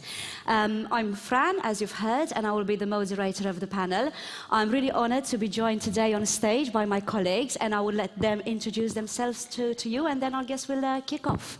Angela, would you like to start? Yeah, I'm Angelo Dalli. I'm the CEO of UMNEI, a company that does research on in AI, advanced technology. And yeah, my interest is actually, I've been in AI for the last 20 years or so. So the interest in how AI will shape the job market is clearly there. And I get asked a lot about it. So. George? Yes, good afternoon. My name is George Sebastião. I am a CTO ecosystem of Huawei for the Middle East countries. That's about 20 countries around the Middle East. And I work primarily with our partners to evolve solutions. I'm Ben Goertzel. I'm an AI researcher and entrepreneur. And for the last couple of years, I've been running the Singularity Net blockchain-based AI platform project. Great, thank you very much. Now, we live in a disruption era, and subjects like artificial intelligence are becoming more mainstream nowadays. We hear people talking about it a lot more than before because it started to impact areas of our everyday life. So, like you said, I guess it's no surprise that a lot of people are getting more and more interested in how will artificial intelligence actually shape their professional lives and the way that companies interact with individuals and vice versa. You know, going a bit to the extreme side, or we're going to become obsolete and, we're not going to have any jobs. Hopefully not the case, at least for me, I hope. So as experts in your own field, how do you actually see artificial intelligence impacting or enhancing our professional lives? Okay.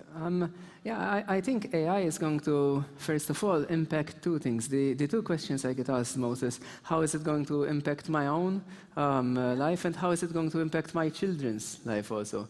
Because these are two related questions, but one is sort of more short-term, one is a longer-term question.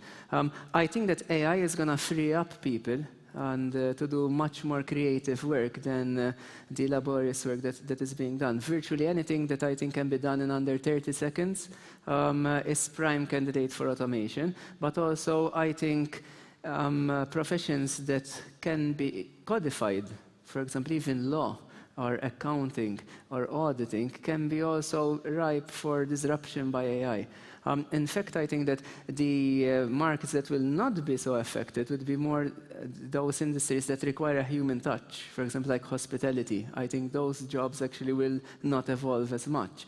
And obviously, I think it will also shape the future of education and how people are trained and how they adapt. George? Yes, I think AI is actually revolutionizing HR in quite many ways. In some ways, AI is going to replace a lot of jobs that we can call repetitive jobs, but even the jobs we sometimes don't expect. Today, for example, we have AI replacing programmers. I think AI is even going to replace some of the AI, because we have now AI being written by AI, which gets even more scary. But on the other side, I do think that AI is actually helping in many areas. One area is AI is replacing these dumb, repetitive jobs that it can do much better. On another side, AI is going to augment what we do to do it in a better way. So for example, if you're a doctor, it will allow you to do better diagnose. So it becomes kind of your co-pilot. But I do believe also AI has got some issues with it. For example, one example, I work a lot in cybersecurity and AI. And what happens is, for example, if you're trying to train AI to detect, for example, a gun or a specific material, if you change one or two dots, AI gets fooled. So there's a new kind of job called microtasking, which really involves very cheap labor, which allows you to validate the results that AI is doing. So there's a whole new set of jobs that did not exist before that are being created as a result of AI existing. Ben, what are your thoughts? Well, in the medium term, say the next 20 to 40 years, it's pretty clear to me essentially all human jobs will go away. And I mean, production of goods and services will be done by AIs or robots. I mean, it doesn't mean that people won't do things. I mean, you may enjoy watching someone play live music as a one-to-one, human-to-human activity, but on the other hand, it means someone who would rather be, improvising jazz isn't going to have to play in the lounge band in the casino to just to make money to pay their rent. So I think jobs will go away, and this will be for the better. People can pursue themselves with other more enriching and interesting things. The issue isn't with that end goal. The issue is on the path there, right. Things may become quite complicated. Like I've often asked who's going to give the universal basic income to the average citizen of the Congo, for example, right? It's not that obvious as different tasks are taken over by AIs and robots one by one. Different industries and nations will reorganize. But what's the principle of this reorganization? Is it to benefit everyone, or is it to benefit whoever owns the majority stake in the robots and AIs, and everyone else has to rummage around in the garbage left behind by the robot factory, right? So there's going to be a lot of interesting issues en route to what I view as ultimately a quite rosy scenario, both for humans and for their AI mind children. And this is partly where I think blockchain can help. I mean, blockchain and smart contracts can be used to do great things or terrible things.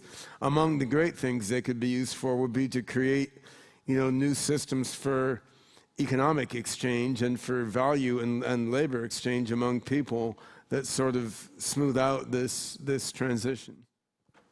mean, 20, 30 years, like you said, doesn't seem such a long time. So how do you, in your views, again, for a question for everyone, how do you see us sort of adapting towards this change? How are we going to cope with it, especially if we take, like you said, the end goal scenario where, a lot of the roles could potentially become obsolete? What are we going to do, basically? I think people will have to become more flexible. And in fact, I think even the education will be aimed more at retraining people to become more flexible in what they do, because there has to be adaptation. I mean, if you look at what happened during the Industrial Revolution, I mean, people did lose jobs. They had to retrain themselves. And there was a segment of people that ended up, not so having the bright, rosy end. So I do believe, like Ben said, that at the end goal is going to be very positive, but the road there may be a little bit rocky. And also there's the law of unintended consequences. So, for example, I was, during one of my trips on thinking about AI, I was hiking through the mountains of the Himalayas. So on the way from Everest Base Camp back to civilization, I saw all these people carrying this heavy rocks, bags, and stuff on their back. And I was thinking, like, wouldn't that be great if I had robots that did this? To carry. But when you think about it, what are those people going to do? What opportunities they have? So, I mean, while helping others, maybe, we'll be able to, we're creating maybe problems. And as Ben said, I mean, who's going to give the universal basic income to someone in the middle of nowhere in Nepal? So this is a real problem, I think. I do think that people and technology don't evolve at the same speed. I do believe technology evolves much faster. If we look back many years ago in Canada when ATMs got introduced, which is almost 30, 40 years ago, they used to have the bank booklet. And what they did is, because people did not trust the ATM machine, as soon as they did a transaction in the ATM machine, they ran back into the bank to update their booklet to actually make sure the two reconcile. So I think there is a lot of pain in between. But I do believe AI has a very great value in changing jobs today that are potentially dangerous or not always so easy to do. One example of the projects we're working on is called demining using AI. So instead of having people with kind of a metal detector go around the field, we have a drone that flies about a meter over the ground and with about 6 sensors is able to detect mines with a much greater degree of accuracy and much less chance of risk for human life loss. Another example, this one is from Dubai, the second one is from Pakistan. We have a case in which the suicide helpline is now being also automated by bots. So that means it's kind of a repetitive job that this guy has to answer the phone. Oh, another one, why don't you proceed with it? But instead, AI has no sense, and it actually does it in a very calm, repetitive way and leads the people to the right choice of actually not making the dangerous decision towards themselves. So AI, I do believe, has a very big social impact to play in a lot of these jobs. And do you think that the way that the education system is at the moment is actually preparing us properly to understand the synergy, like you said, between technology and individuals, and understanding, the long-term impacts of this? Ben, would you? Educational system as it is now, certainly is not remotely adequate to the task of even preparing people for the job market as it is now, let alone the job market of the future. And I think this is one of the big issues in the world now is, I mean, the vast majority of innovative thinking regarding advanced technology and innovation in human organization. I mean, it's going into spying on people, killing the enemy of your country, advertising stuff to people, or, complicated financial transactions. There's not nearly so much energy going into education medicine, arts, scientific discovery as into a bunch of other things. Now, all these things have their place in our society and in our economy, but yeah, there's so much more that could be done in education. I mean, SingularityNet, my project has been collaborating with UNESCO on creating a curriculum for K through 12 aimed at, preparing students for, agile thinking and constant pivoting as they navigate, technology-infused careers. But, the slow speed of getting something like that off the ground compared with the speed of like working with a fintech institution or something, it's pretty astounding. So yeah, there's no doubt that, probably the most important thing we could be doing as a species now is to educate our young people so as to,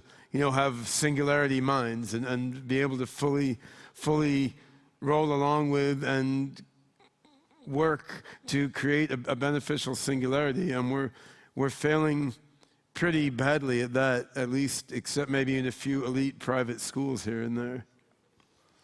Yeah. I do believe AI has a role to play a lot, even in HR development itself. Many of you who are looking for jobs, your first interview might actually be conducted by a robot tomorrow, not by a real interviewer. Because it's a very treacherous task to go through thousands of CVs to narrow it down to an automated one. That's on the, can say, pure automation side. But on the other side is the human development of the employee once he reaches the company. You can have an AI system automate and help the onboarding of the employee to be much more easier, to customize the training, to supplement his weaknesses in being successful in his job. It can also automate the tasks of sending him feedback, to give him, sometimes the manager is too busy to give the feedback to the employee. So if he gets these automated emails that say, oh, yes, good job, keep it up and going, this will in itself make the employee more productive in his existing job as well. Another thing that's quite interesting, AI is actually very good at predicting when employees are about to leave their jobs, just by the behavior that the employees have. So maybe AI can be used to retain employees, to prevent them from leaving the jobs by, oh, he's about to jump ship.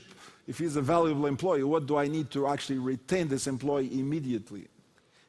I think there will be more emphasis on the soft skills. So, while I do envisage that, like for the next 10, 15 years, people will need to learn the engineering skills needed to actually build the AI systems, because there still is a huge shortage. I mean, when I got my PhD in AI, there were maybe like 3,000 PhD level people in the whole world. Now it has increased a little bit, but I mean, there still is a huge shortage of people. So I think that will be filled in the next.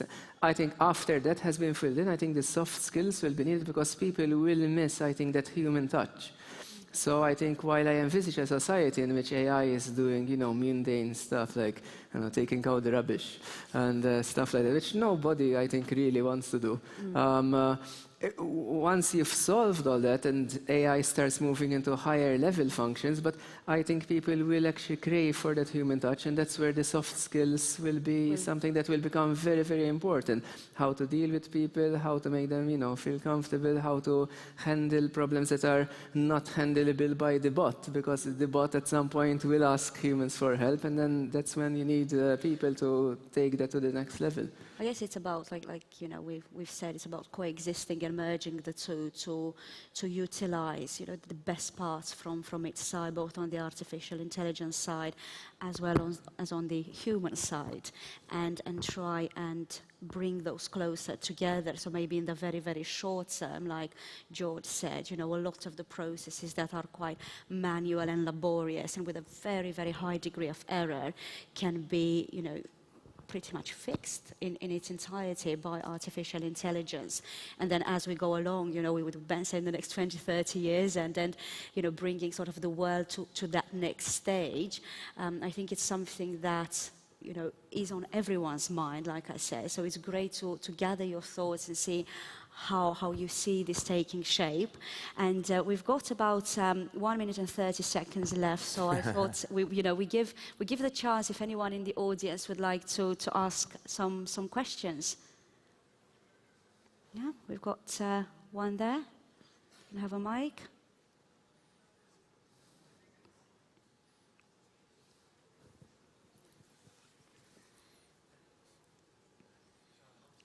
Okay, if you could say your name and your question, please. My name is Asmar, and since morning I've been attending discussions on different topics like jobs and AI and future. I think something which I think that we have missed a little bit in the discussion is how jobs and threats that we face as the world, and how AI could help create jobs to mitigate or eradicate those threats. And the threats are like, say, climate change, terrorism, cybersecurity, and these threats which are on the global threat index. So how could AI help in mitigating those threats, and by doing that, creating more jobs? So whether these three can marry at some point.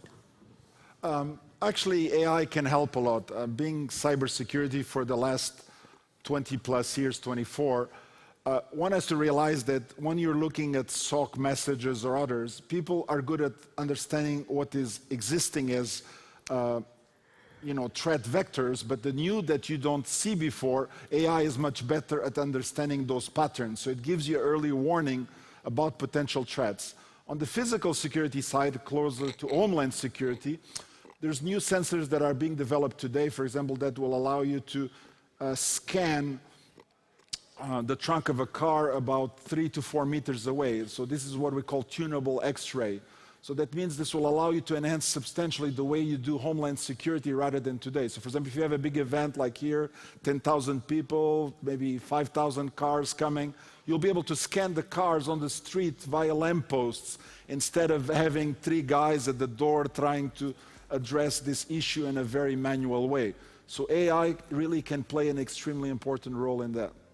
And of course, the unintended consequences, because then such a technology that is just focused on threats can also be used to oppress people. So we have to, find a balance. Well, I think AI will create new categories of jobs. For example, people already are doing stuff on like labeling data, which didn't exist before. So I think there will be new types of jobs created.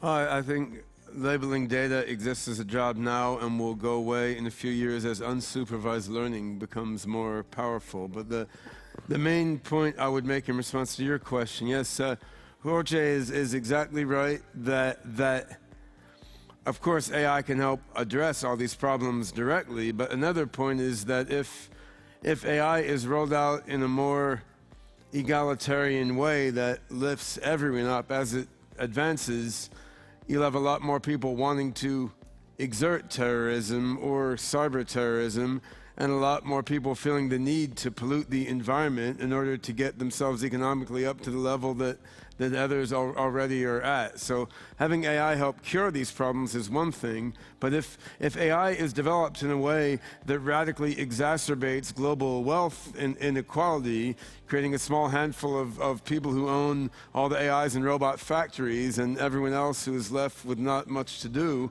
this is the condition in which these threats are going to be multiplying tremendously. So rolling out AI in a more decentralized, participatory way can minimize the advent of these threats, which is equally important as using AI to identify and palliate these threats as they actuate themselves.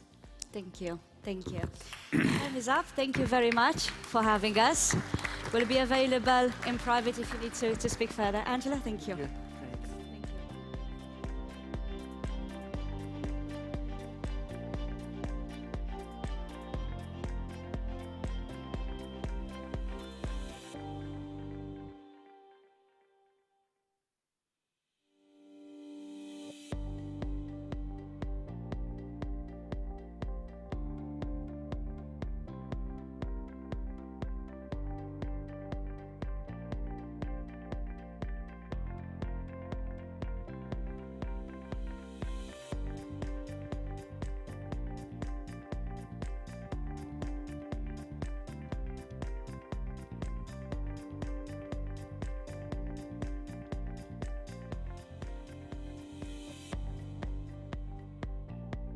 data mining, your online identity. AI, big data, blockchain, and online identity have met in an inevitable intersection. Let's dig in. John Callian, Deutsche Telekom AG. Alexandra Mikichuk, the Blockchain Group. Dion Kroom, Creative 3D Web.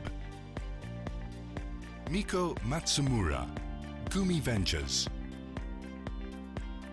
Jimmy Zhao, ZBX. Moderated by Max Studennikov, CCF. No, that's okay. It's all right. Good. Tension getting started. Really privileged to have you here to host this wonderful panel, one of the most crucial, I suppose. It's so sweeping a topic that can hardly be covered within a matter of 20 or 25 minutes. So we'll probably just touch the top of the iceberg here. As a warm-up question, why do you think it's... first of all, I'd like you to first to introduce you, all of you, one by one, if possible, and then we'll just start up with a warm-up question. Could you please start from right to left? I'd be happy to, yeah. Thanks for having me. I'm John Callian. I'm a Senior Vice President at Deutsche Telekom, and I lead the Research and Development Group for the company. Hi, everybody.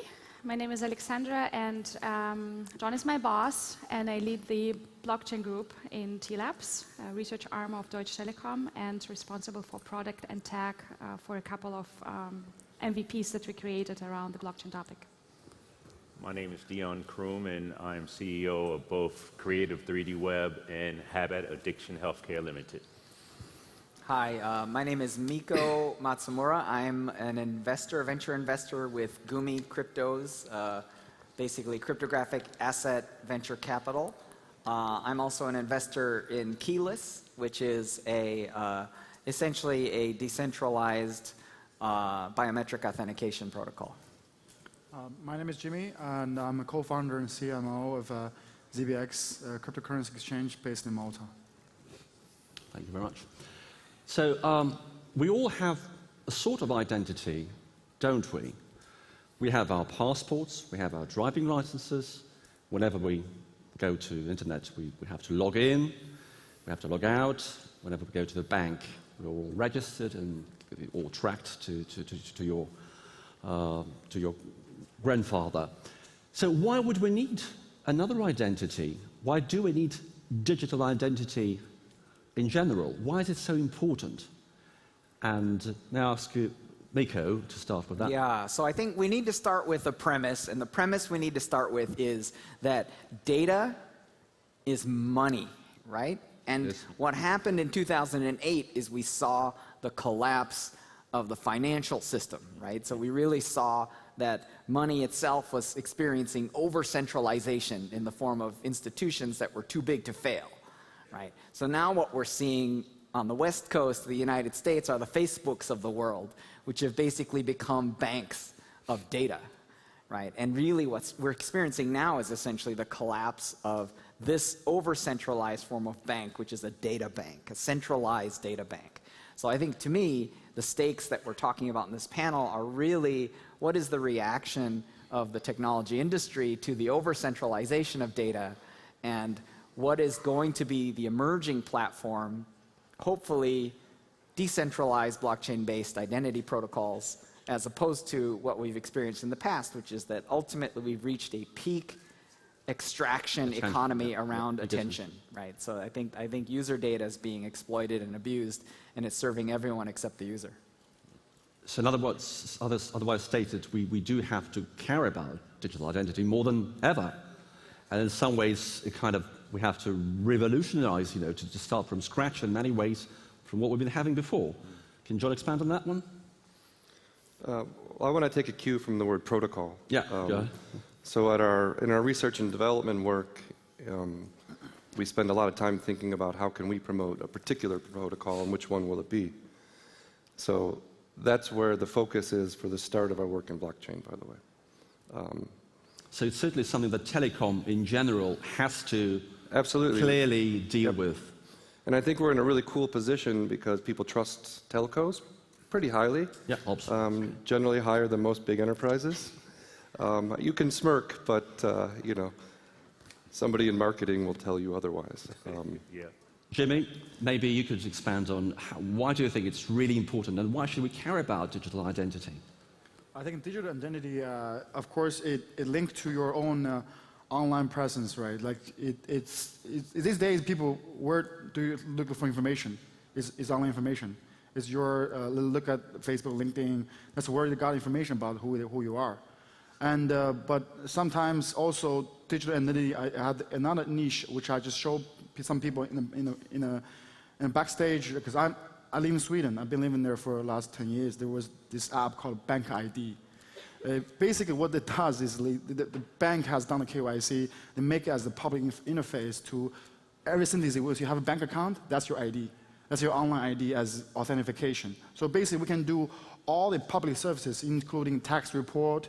You can just change your addresses without being present. And even, let's say, even buy cryptos. You can use that as a verification for ID and purchase Bitcoin, which takes like 20 seconds. So it's as convenience as also.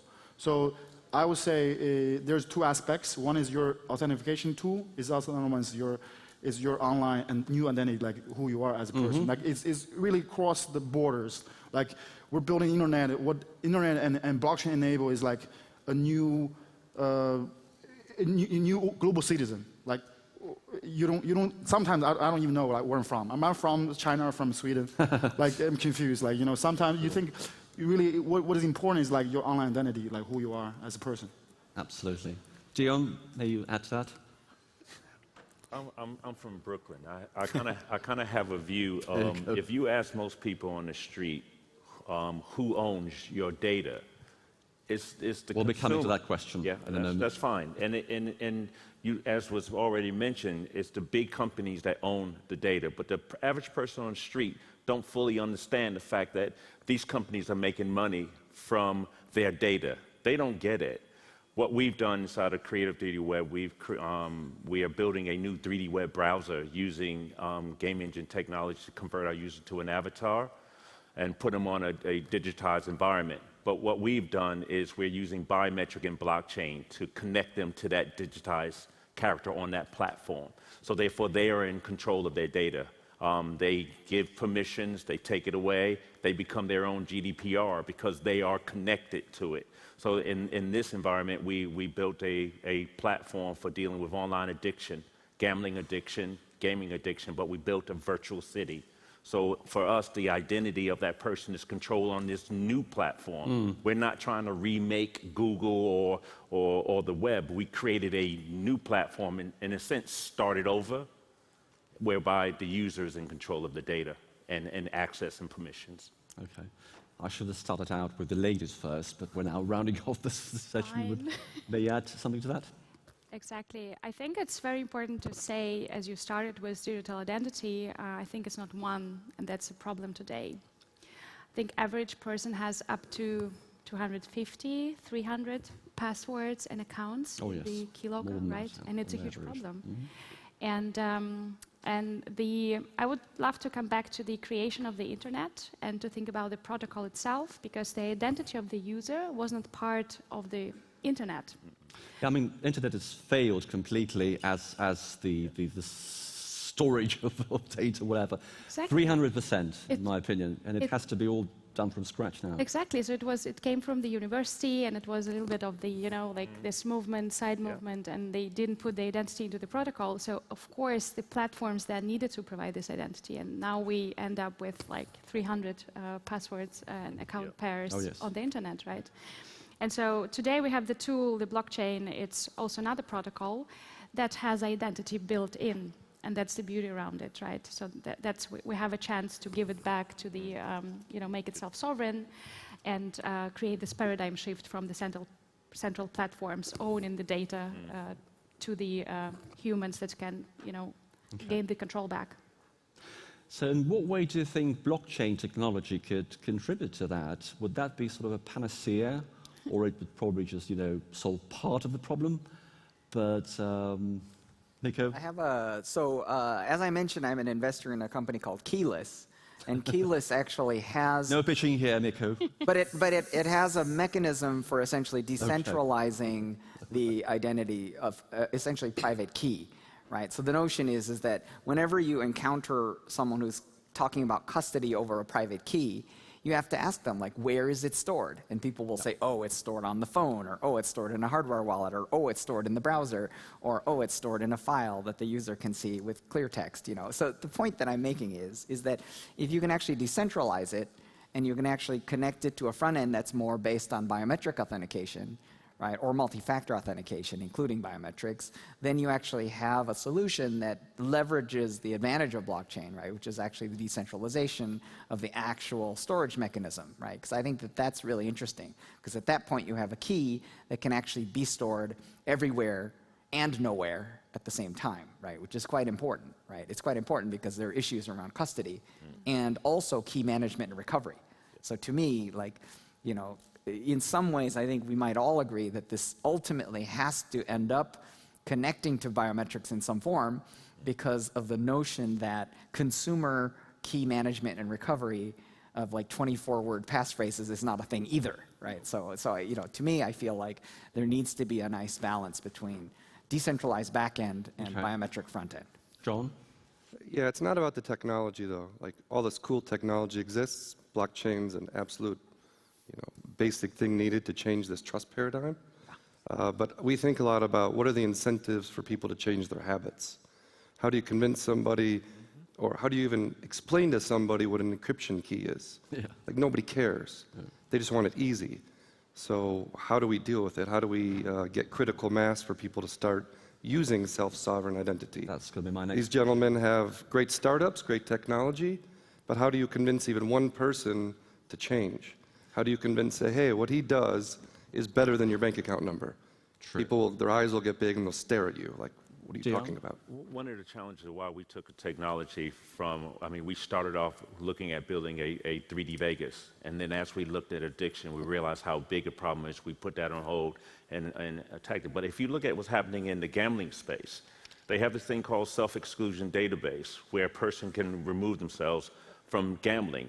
We know how big the gambling industry is, and we know how big the problem of addiction is becoming, and now gaming. Well, what we've done is said to the gaming companies, if you want to have someone removed from the self-exclusion database, let them go through a particular course of treatment before they can go back. So in that process, we get the users because these people are then motivated to do something, and that's where the introduction of the biometrics and connection and then the safe environment. So we had to create the use case to apply the technology, and therefore by people using it, they then do what we know best, word of mouth, and start to spread that. But you have to create some type of utility where the consumer can actually use it. Otherwise, what's the point? Like you said, technology's sake, but if you can't get the consumer to use it, it's a waste of time. What's the incentive? Exactly. The incentive for What's them, the incentive for people to change? That's it. It has to be an incentive. It has to be strongly aligned with consumers' needs. Yeah. What's going to make them switch from using Facebook or Google to log in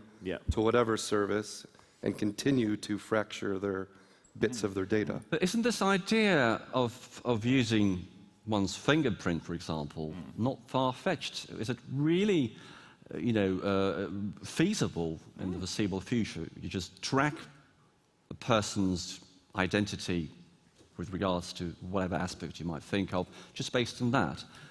So I think one of the things that's exciting that's happening is, for example, Microsoft has kind of pledged to get rid of, 800 million user passwords, right? So that's quite an ambitious project, and it's all linked to what's happening in FIDO, right? So FIDO is actually working with an industry consortium to essentially get rid of passwords everywhere, right? So I think there are advancements that are being made that can actually help in moving us in the direction of something like biometric or multi-factor authentication. But I really do want to underline what you were saying about incentives, right? One of the things that I've been looking at is the Brave browser, which I think is what I like about it is, so it's a browser that basically is based on like the Chrome browser, but what I like about it is it basically says faster internet, no advertisement, right? And the thing that's really neat is you can actually earn cryptographic tokens by watching ads, but that's not the pitch. The pitch is faster internet, no ads, right? And that it turns out that they're actually building an entire ecosystem where content producers are being tipped by people who are collecting money by opting into viewing ads. So the whole point is that they're effectively rebooting the web in a form that incentivizes users. But it's not a crypto first. I mean, what I like about what you're saying about incentive, what's the incentive? Faster internet, no ads. That's the incentive. Suppose we are getting there. Suppose in theory we would solve this problem and we do arrive at a technological and whatever conclusion, the solution to action that. Now, my next question is this. Should we give everyone the ability to control their data? Or is that not kind of paradoxical that, on the one hand, yes, it should be accessible to everyone and we've got to be perfectly in control of our own data, but at the same time, you can't rule out the role of the governments, for example, authorities. Isn't that a bit of a paradox? Do we need... No. Unequivocally, yes. We should all be able to have our own identity. Yeah, Star Trek. Yeah, I think and then you got to reboot the system, like you said. We have to take control of Isn't our that a bit of a wishful thinking, really? Because, I mean, I don't think many authorities or governments really would share that. Yeah, well, at the end of the day, it's the blockchain, isn't absolutely. it? But they don't have to be mutually exclusive. Yeah. Yes. I can hold my identity. Yeah. Sorry, go ahead. It will be a mixture because I think some people will go to extreme end, like it happens today, right? I have full control and I have my, Bitcoin private key under my skin. But I also do believe that there will be companies that will provide tools helping people to, because all this tooling that you, utility that you described before, how to revoke, how to restore the passwords, how to manage all of this. And so I think it will be a mixture, and we should just provide a spectrum. Well, and what I like about this notion of a spectrum is that, in a way, I think this notion of the ability to choose who to trust is meaningful, right? So, for example, like if you look at Satoshi solved the problem of third-party trust, right? He did not solve the problem of second-party trust, nor did he solve what I call the problem of first-party trust, which is if I hand you a paper wallet with 1 billion Bitcoins on it, like you're going to experience first-party trust. You're going to be like, I don't trust myself. Like, I can't custody this, right? So I may choose to give custody to someone, right? So the point is that there's a scale, and to me the scale is dependence, where you're basically in a state of bank custody, like, please take care of this for me, I can't, right? Which brings me to my final question, Mick. I'm sorry I had to But I just want to finish the scale, which Yeah. is dependence, right? And then there's codependence, then there's like independence, and then there's interdependence. And that's just like a scale that we can all jump. What do we do about the cybersecurity, which is inevitably tied up to the same problem? How do we solve that issue? And that's probably because... I mean, really broad telephones are no longer reliable. All the data on there is controlled and whatever, not the emails. What do we do about that? That's an amazing question because the hackers, they also have incentives. And so they have less incentives to get into this massive, huge honeypots with silos of data. Yeah. So they would spend much bigger effort to hack into my wallet. And what's the gain? So we completely remove, like, it's a new paradigm for cybersecurity. Yeah, that's great. Well, we've rounded off with a lady. It's nice. It's such a sweeping, such a deep, profound topic. It cannot possibly be covered in a short span of time. But at least we've just touched the top of the iceberg, really. It's been nice to have you on this panel. And hope to see you, and hope you'll enjoy the rest of the event. And please do come to London. Grab one of those booklets. It's available everywhere. We've been privileged to take part in the organisation of this event, and we're looking forward to hosting you in London around Halloween time. We're ranked in London, CC Forum, Blockchain, AI and Digital Innovation. He's good. Thanks a lot. Thank you. Thank you.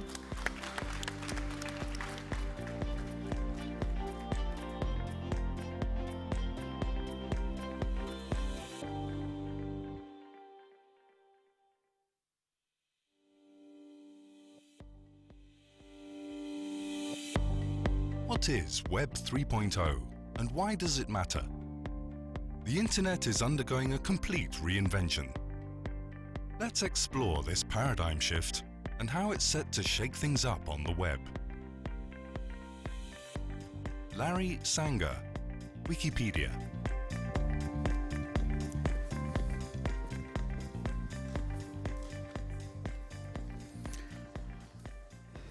Hello all. It says Wikipedia, but actually I'm CIO of Evripedia. I'm co-founder of Wikipedia, but that was a long time ago. My background is in philosophy. So this will be a philosophical speech. My question is, what will the next iteration of the internet, Web 3.0, look like? The future of the internet is uncertain, so it would be arrogant and silly of me to presume to declare, especially pretending any authority, that I know what the internet is going to turn into. Besides, we don't even know when we will switch from 2.0 to 3.0. People like Tim Berners-Lee started talking about Web 3.0 over a decade ago, actually. The notion of Web 2.0 as the interactive, social media-driven web was about the human side of the internet. So I want to discuss current social and political trends that might shape Web 3.0. There are two major social forces afoot on the internet, the forces of centralization and decentralization. This turns out to be a fruitful conceptual schema. So first, let's talk about the forces of centralization. Now, as much as we might like to complain about it, social media continues to dominate our social lives, at least for many of us, in the current cultural moment. And social media giants continue to exert tremendous pressure to keep us interacting in ways that they dictate.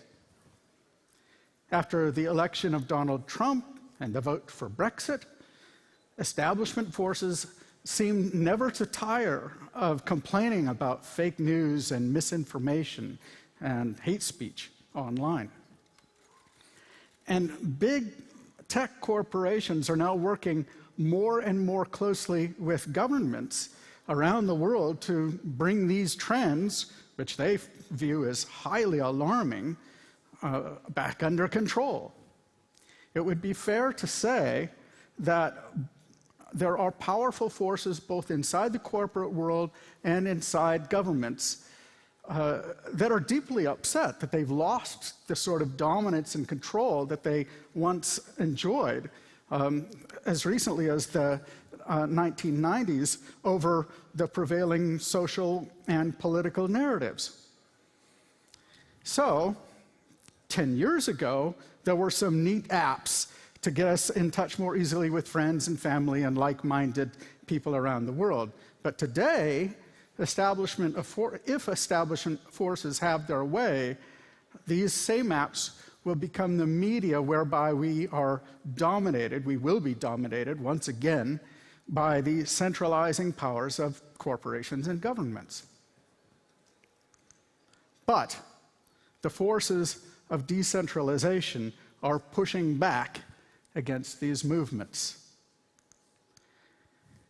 People on this side are especially upset at social media giants grabbing our data and analyzing it with sophisticated algorithms, so sophisticated that we call it AI, right? Then they sell this analyzed data to the highest bidder. This deeply offends the sensibilities of the decentralizers.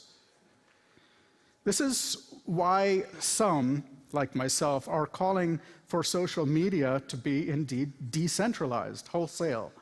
We should own our own data and serve it ourselves, just as we publish our own blogs and put whatever we like into our blog readers without asking permission of Facebook or Twitter or some of the most powerful governments in the world, which have all made moves to regulate social media.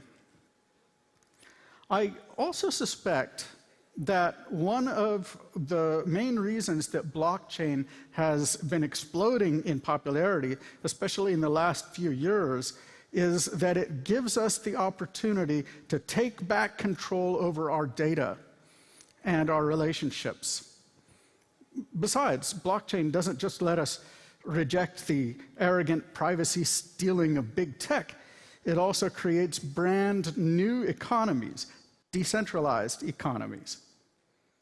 I'll lay my cards on the table, not like there's any mystery about this. I am a decentralizer.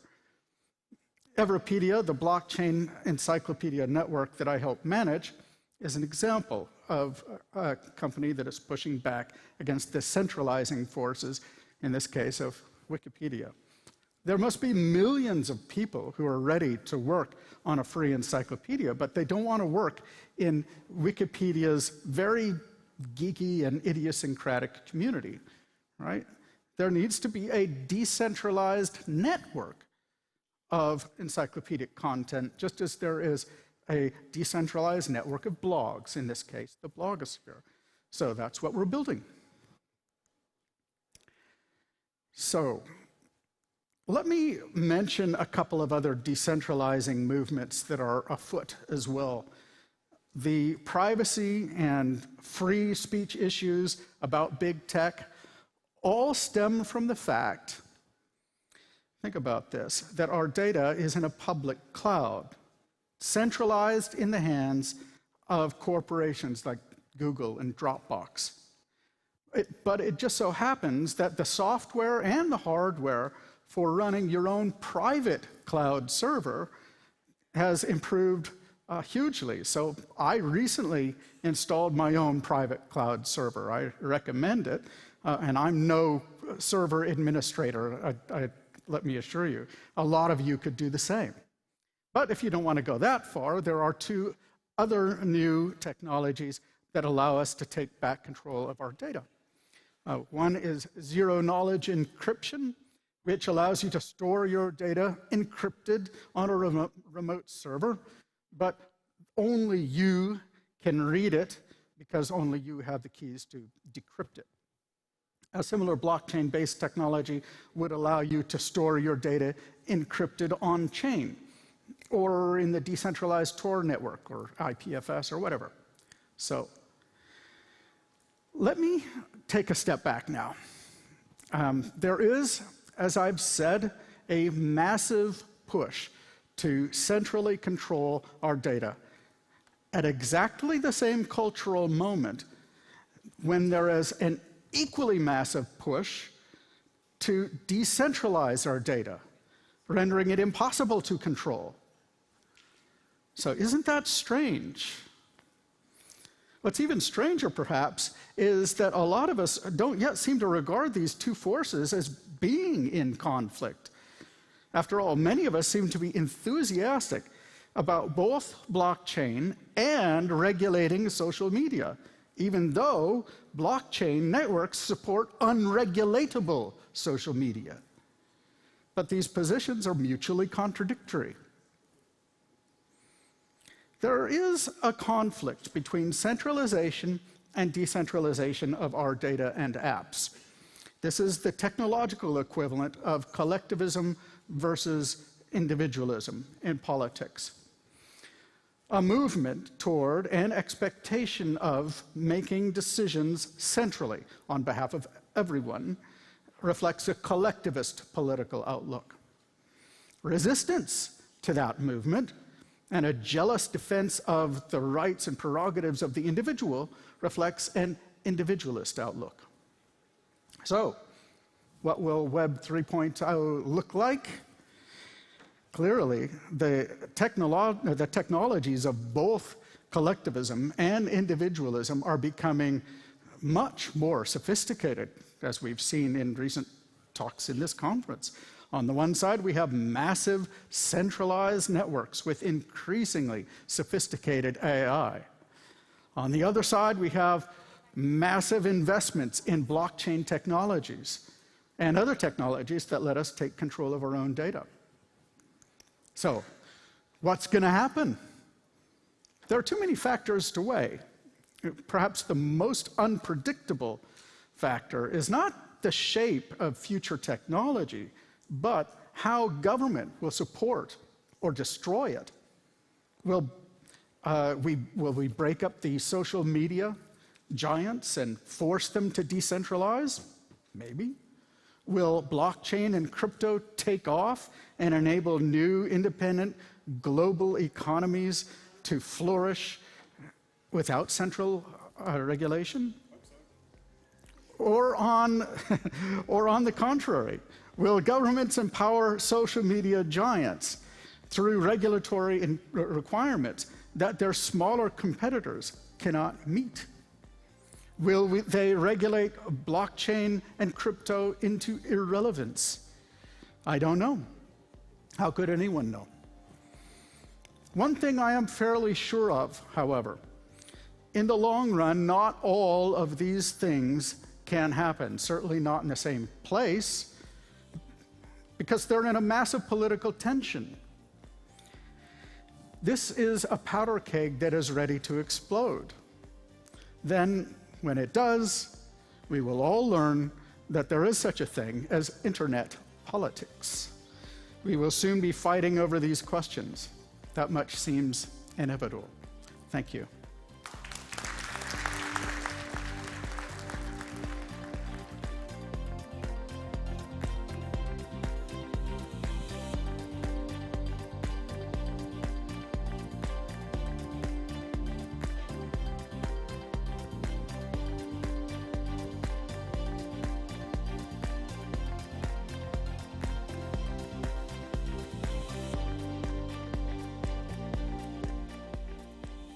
How will blockchain, AI, and IoT converge in the next decade? Whether it's data verification protocols or advanced AI algorithms, these moving parts are slowly coming together. Let's delve right in. Larry Sanger, Wikipedia. Fernando Martinho, Naoris. Francesco Andreoli, WeCapital.vc.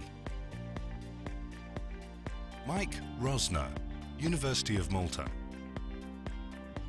David Police, ZBX. Moderated by Wesley Alul, Quizando. Hello, everybody. Big clap for a wonderful panel here. Hi, guys. It has been a wonderful day here at the Malta Blockchain Summit, and today we have a great panel now talking about the future of tech, the future of all that we've been talking about today, of blockchain, of AI, and how these things will be converging. Many of you guys know that in the last 20 years ago, we had tech such as a mobile phone, a computer, and the internet. These three types of devices, they were out there, they were being used. In the last 10 years, they converged, and they've changed our lives today. Now, this new technology, which is not as consumer-facing or as apparently consumer-facing as it is going to change the way everything in our world works. And that's what I'd like to discuss today. So as we start, just like everybody to introduce themselves and where they're from. Starting with you, Larry. So, Larry Sanger, Chief Information Officer of Evropedia. I'm Fernando. I'm co-founder and CTO of Naoris. I'm Francesco. I will be quick. I'm a partner at WeCapital.vc and also co-founder of Keybox Distributed Data Storage. Hi, I'm Mike Rosner, University of Malta. I've been there for the last 30 years in the Department of AI. I'm David Police, and I'm the CEO of ZBX Exchange. Now, all of you come from very different parts of the technology sector today, and all have, well, converging ideas, or even very contrary ideas to what's happening in the world of tech. Now, Larry, your primary focus today is in the world of blockchain, and how blockchain can help bring forward truth and trust. Can you tell us a little bit more about how you can see blockchain, for example, and AI working together to help bring that trust together, or can it not? Well, one way is that there's serious privacy issues involved in the big data projects that people associate with weak AI today. And one of the great ways of solving those is by allowing people to own their own data and sell it to those who want to do analysis of it. Okay, so weak AI, that's a very, very interesting word. What do you mean by that? Well, this gentleman here, I think, can tell us more about it. But, well, I mean, weak AI is basically AI which mimics human behavior in some way, whereas strong AI is actually claiming that this is the way human beings really work. Okay. So one is more of a kind of scientific endeavor, whereas the other is more of an engineering endeavor, I would say. So, for example, a chatbot response as opposed to proper thinking? Yeah, that would be a good example. All right. And does this AI have to be centralized, or can it be decentralized? Well, I think that you have to look at what we mean by intelligence to get this right. Okay. I mean, we think of societies, which is distributed AI, as being intelligent things. Okay. We can also look at individual human beings as being intelligent, and this is like in one place. So I think the distribution aspect of intelligence is something which it's present, because it's part of what we mean by intelligence is a distributed notion. Okay. So a commonality between X amount of people who think and act in a very similar way. Okay.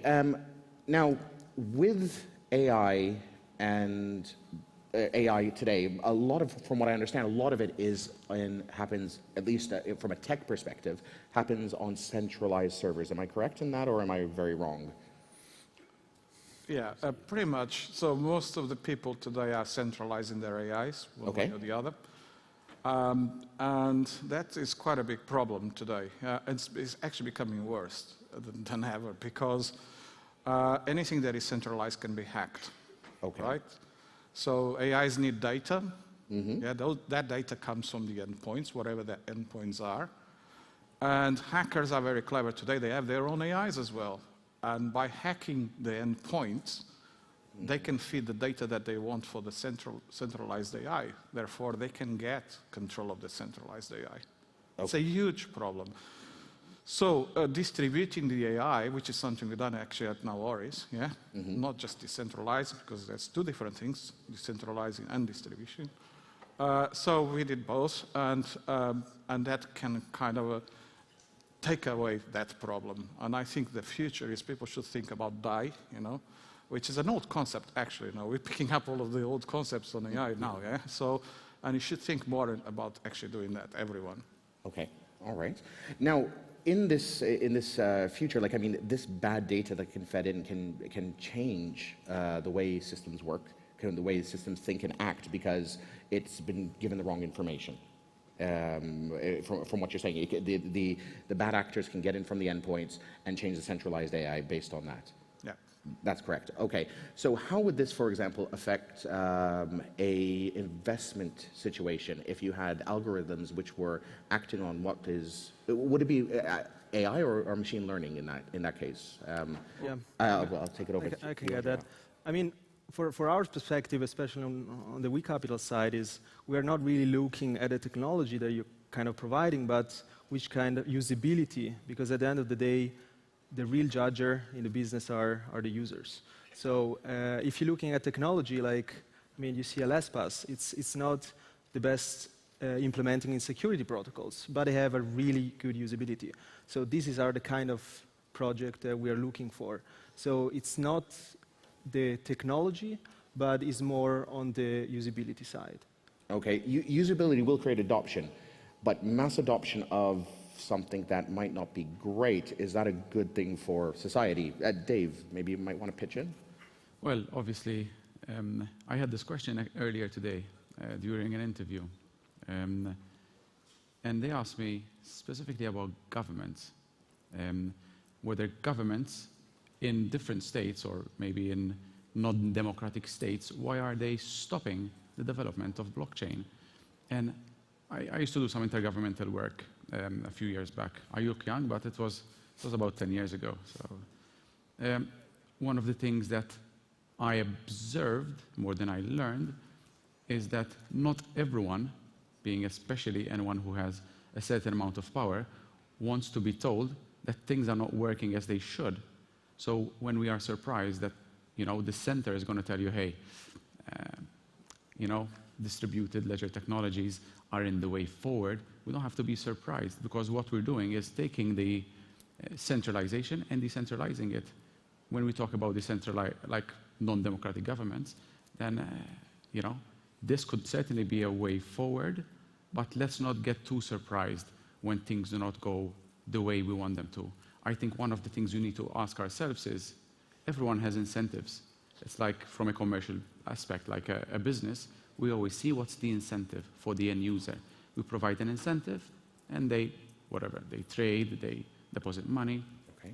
Same thing applies to the highest tops of government. What are their incentives right now? The incentives for a government usually is to stay in power. Yes. And of course, coming down from that is to do good. Okay. So we always, when we pitch technology, we have to really look at who we're pitching and giving them the first incentives, giving them a carrot, and then of course if there's a stick in them somewhere, within their current operating business model, then it comes at a later stage. So everyone pitching DLTs, blockchain, AI as the way forward, I think it is correct, but the way we have to sell it is specific to the audience that we're pitching as well. This is if we want it to have a deeper and always bigger acceptance. Okay. Do you think there's a big difference between the audience, which is the government, and the audience, which is the people who use these technologies, in terms of the incentives? The incentives certainly have to be very targeted, very differently. If you're talking about, say, voting, and let's say voting on the blockchain, if it's in a place like Malta, probably it will fly, because obviously we have a government that is very welcoming of what we're doing here.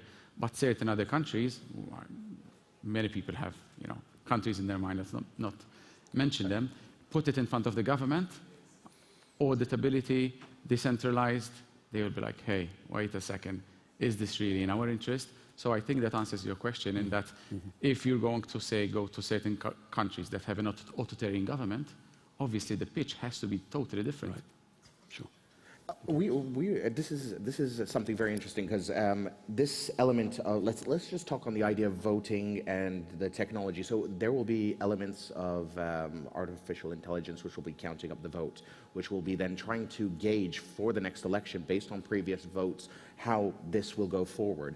How do you see, for example, at 20 years' time from now, our voting system? Do you think that information that will go into that voting might affect our future choices without us even knowing, because we've been fed then through various different media the messages we want to hear because we voted XYZ in the past, like that privacy element? Do you think that will be an issue?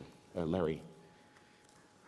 Well, I think to a certain extent that's already going on, isn't it? I mean, having a sophisticated social media strategy basically means having a political machine online on Facebook and Twitter and whatnot, knowing which memes to push in order to send the right messages according to your focus groups. I imagine, the sophisticated algorithms will inform that sort of strategizing even better. But I don't really see how that's going to remove free will from the occasion. It's one of the common observations about the last American presidential election is that there was too much fake news that influenced voting habits, or at least that seems to be the implication. But when you go into the voting booth, it is your own individual mind which has analyzed the data. So it's almost a philosophical question what to make of the fact that you've been propagandized. It's not like people aren't capable of seeing past a lot of propaganda. That is very true. But if, for example, we believe, let's just take Facebook. A lot of users out there believe that while being on Facebook, you're getting an overall picture of your friend community, etc., and you'll have friends from different sides of the political spectrum. You feel that you will be getting a real picture. when in actual fact, if you're, a lot of people do feel that they're getting a bit of an echo chamber. They're hearing what has, what they like, and they're hearing more of that. It's the sort of the like effect. You get more likes, you're going to be happy, that endorphin. Now, if you don't get to hear the opposition, could that then sort of hurt your free will? If you're like a lot of young people, for example, are living on social media, and that's their only outlet to that. So could that be a problem? Yeah, I think that's a problem, but there's even a bigger problem than that. Look, we're connecting everything that we interact in the world with, you know, being your fridge, you know, being your car, we're connecting everything. Yeah? We're not ready for that. Yeah, and not only connected, that's what IoT really is. We're making those things smarter. Yeah, we're adding AI to it. Now, we're not ready for that yet. Do you know why? Because I keep saying this every time I speak. We don't have proper cybersecurity. Okay. There's no standards agreed on anyone is doing IoT, right? Everyone is doing their own thing. Now think about all of that data coming. You know, now we're trying to move voting. Okay. I mean, it's very, very difficult. People that know about security know that it's extremely difficult to secure mobile phones. Now, trying to secure things that are connected as well, and that you use your mobile phone to actually interact with a lot of those things, it's really dangerous. I don't think many countries will go and embark on getting a voting system. Or, you know, the Facebook is just a drop on the ocean about people's data, you know. Your data is going to come from all of those things that you interact in the world. So you have the Facebook data, and then you create a big picture of everything and all the people around you and all the things that you have connected, your friends have connected, yeah? Think how powerful that is for anyone who wants to do harm to someone. Okay. Yeah? It's a huge problem today. Okay, so do we see these converging technologies come, like, so we can see IoT and blockchain, they are a perfect match in the sense, as technologies go, they do match perfectly. AI analyzing that data, coming together. What do you think in 10 years will be the ultimate outcome? Will humanity be a better place for it, or will we be possibly subservient to the robots? This is one I'm going to go across the panel and just hear all your thoughts. So very briefly, it all depends, really. From my point of view, as I said in my earlier speech, there are centralizing and decentralizing trends, and I can easily imagine a situation in which we've all got smart devices that have weak privacy, and the data is all centrally collected, processed by increasingly strong AI and so forth, and that could end up being a nightmare scenario. But I can imagine other things, so. Yeah, I vouch that. You know, I think, I mean, we need to be positive. Blockchain is amazing, and it's going to help us to solve a lot of the problems. You know, we've done that. You know, we in terms of cybersecurity, gives a completely different way of doing things by using blockchain and AI, but swarm intelligence AI even. But you know, there is a very thin line, you know, about the dangers of doing this. It will not stop. Yeah. What we need is to accelerate, get the right infrastructures in place, allow people to innovate, and not just innovation, inventing something new, which there are two different things, right? And we will get there. And I think in 10 years, we will be in a much better place. I really believe that. Andrea? Yeah, from my perspective, is they will need to converge, especially in the IoT and blockchain. On a medium term, I think that we need help and have relation with big enterprises to just understanding what, from a POC's perspective, how we get there. And it's always a trade-off. You need always to find a sweet spot. I see. Mike? Yeah, well, one thing I think is unquestionable is that, as far as artificial intelligence is concerned, the level of intelligence that will be available to people artificially over the next 10 years will get more sophisticated. Yes. And I think that will depend on the availability of the right kind of data for training and so on. What the outcome would be, I mean, I think it's like with so many things, it can go either way. These things, this is a tool which can be used for good or for bad. And we'll probably get a mixture of both and try to control the best combination of those. Well, echoing what has been said, I think blockchain is a tool. So you put garbage in, you get garbage out. For example, a very specific case, because we do some private equity business, is a cannabis. What we're working on, a cannabis deal. And I want to put the cannabis on the blockchain. Many people are doing it. Track and trace, you know where your weed is coming from, basically. Was it planted in Africa? Where did it come from? So on and so forth. Our application that we're thinking of doing is that we also put it on the blockchain, but then, since we're going to have it, you know, in the mobiles, and hope it will be a big project, so we'll have millions of people contributing data on a daily basis on their health, where they're purchasing from, their habits. So then we can contribute AI to the whole ecosystem. And I think we don't have to get ahead of ourselves. AI is a data monster. We have to feed it a lot of data, and then we have to refine it. So in a specific case like us, where we try to commercialize it, if that's a good word, we implement it on the blockchain, we get as much data as possible, make sense of it, and then learn in the process. And hopefully this would be something for good. But, you know, we could use it also for bad. So it's a tool, it's like a gun. You can use it, like myself, to go sports shooting, you know, compete. Or you can use it for heinous crimes. So on that note, the jury's out whether it's going to be a good or a bad thing. Maybe regulation might need to get in the way to help make sure that it just doesn't go down a bad route. So, could that be a general agreement? Yes, maybe. No. It's a libertarian, I understand. Can help. Okay, well, thank you very much, everyone. We're out of time now, but that was a very interesting discussion. Round of applause, everybody, for this amazing panel. Thank you.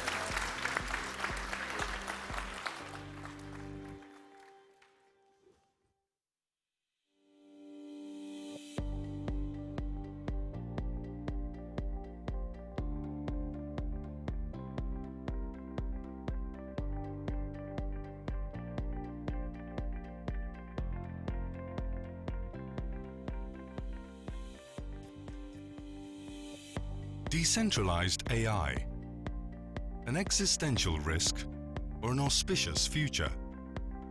Is blockchain technology a platform for the ultimate doomsday scenario? Let the stream of consciousness begin. David Orban, Singularity Group AG. David Hansen, Hansen Robotics.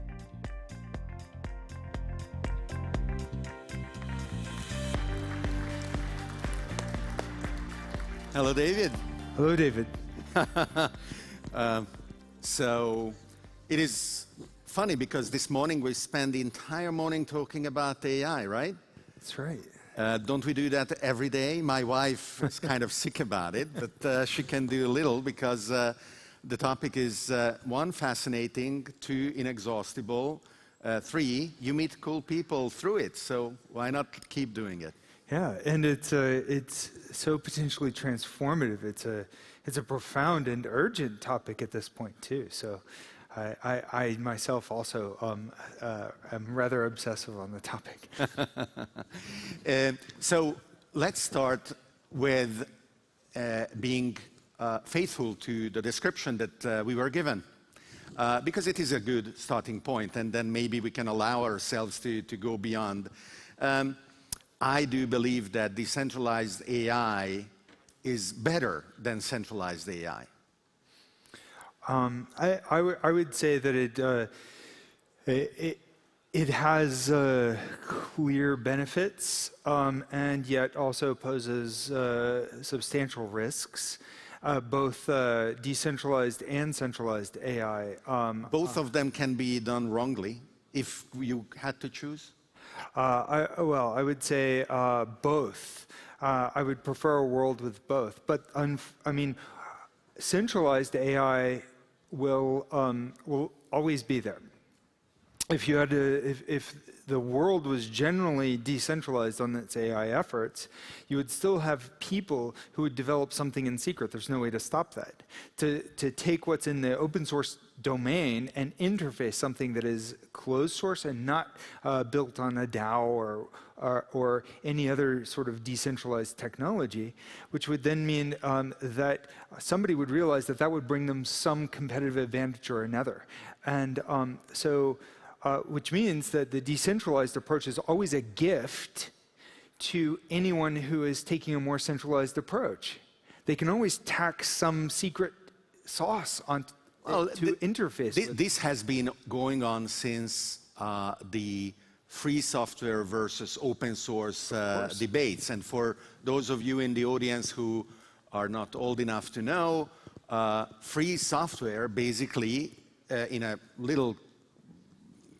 is a little contradiction in the term, because free software imposes on you the obligation of making the modifications that you make to the code freely usable too. Depending on the license. So well, the GPL, the GNU GPL 2, 3, Afero, etc. licenses are in a certain sense less permissive than other licenses, because they have this imposition built into them that makes this openness viral. That's right. But big companies have found ways around that. For a long time, many companies were terrified of this. And if there was any GPL license code in the software, some companies would have nothing to do with that code, with businesses that had that code. But then they realized as long as there's no dynamic linking, that usually it's going to be okay. And so now, many big companies are getting behind open source software, but that doesn't mean that everything that they're doing is open source, which then puts many of those companies in a massive competitive advantage. When they wind up with a big developer community that's building open source software, and they still have some proprietary differentiator in their other code. Especially since we are talking about AI, the big trick is that the algorithms can be free and open, but as long as the data is proprietary, then other people is not going to be able to leverage those algorithms at an equal level of effectiveness. That's right. And also, there's some controversy of open data. I mean, owning your own data is one thing, right? I think that's maybe less controversial, and it's facilitated very nicely by the blockchain. But putting all the data into these open data sets, well, that can be very useful, and there's lots of very useful open data sets. But it's going to be impossible to make corporations stop producing proprietary code and proprietary data sets, they wind up with this competitive advantage. Therefore, the purely decentralized approach, it's going to be difficult. Now, if there was a set of select decentralized technologies and efforts that became the backbone of a kind of open highway for this development, then it winds up becoming a kind of de facto standard. That's an idealist. Well, and I don't know whether that will be the one, but as it happens, we just announced a partnership with SingularityNet. Network Society and SingularityNet are partnering to enable decentralized AI projects to take advantage of an innovative funding mechanism called DAT, that hopefully we will be starting to test here in Malta. So at least we will have a chance of having many AI projects based on a decentralized platform flourish. Well, congratulations. And as you know, I co-founded this whole SingularityNet thing. I was part of the early team, and I was very pleased to see it go off and live its own life.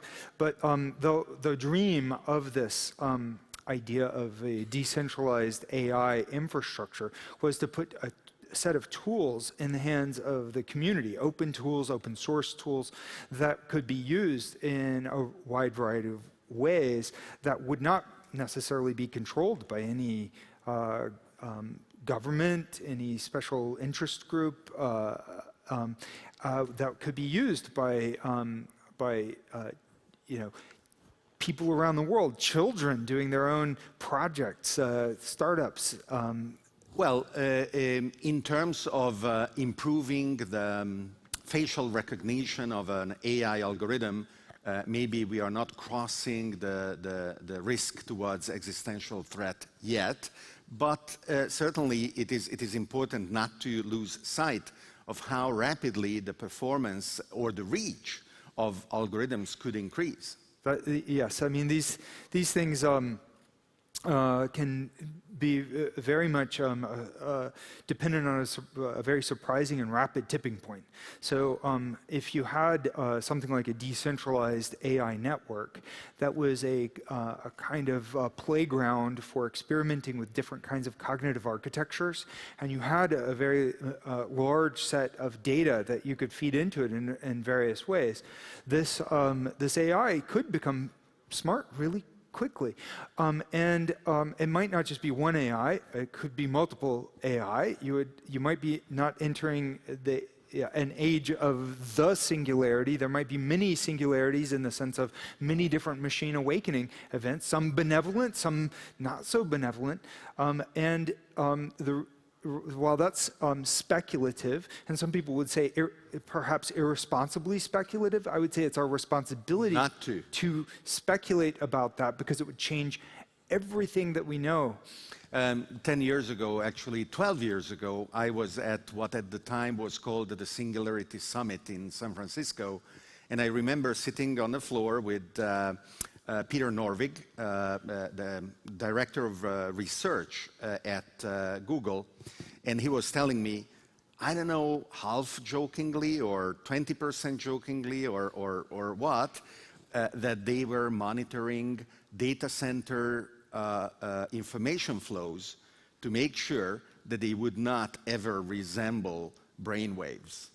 Now, yes, probably he was joking, but it is definitely the case that when you ask a group of experts, is artificial general intelligence possible, and if it is, how soon we may reach it, it used to be that the answers would be all over the place. But now they are starting kind of to converge on the fact that fewer and fewer experts are saying, no, absolutely it is impossible, because metaphysics guarantees us that the human soul will never be replicated.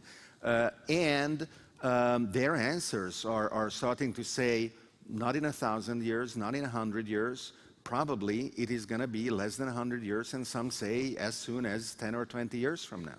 Yeah, I mean, it's still speculative because there are theories of general intelligence and ways to build something like artificial general intelligence, but none of them are fully proven. And even understanding the systems of general intelligence in nature, animals in some regards, even simple animals, are smarter than any artificial general intelligence in the world. And while our machines are kind of savants in some regards on very narrow tasks, making truly adaptive, generally intelligent machines that seem to understand the context, it's an indeterminate distance away. We don't know how animals do it. We don't know how humans do it. Computational neuroscience is far from explaining everything that's happening in the brain, and human intelligence is probably not just in the brain, but it's in the body. This sort of brain-body entrainment, this mind-body connection. And so understanding the biology of intelligence and generalizing that and applying that in machines requires a lot of experimentation, a lot of additional science.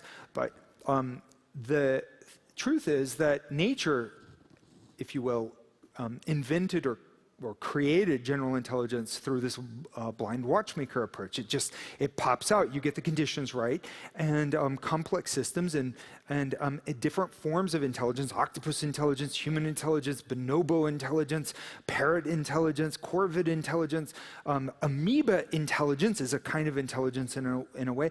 All of these different forms of ways of surviving and solving problems in the real world popped into existence. So if we create this kind of primordial soup of our technologies, then you will see an emergence of these different kinds of intelligence, partially engineered and partially emergent.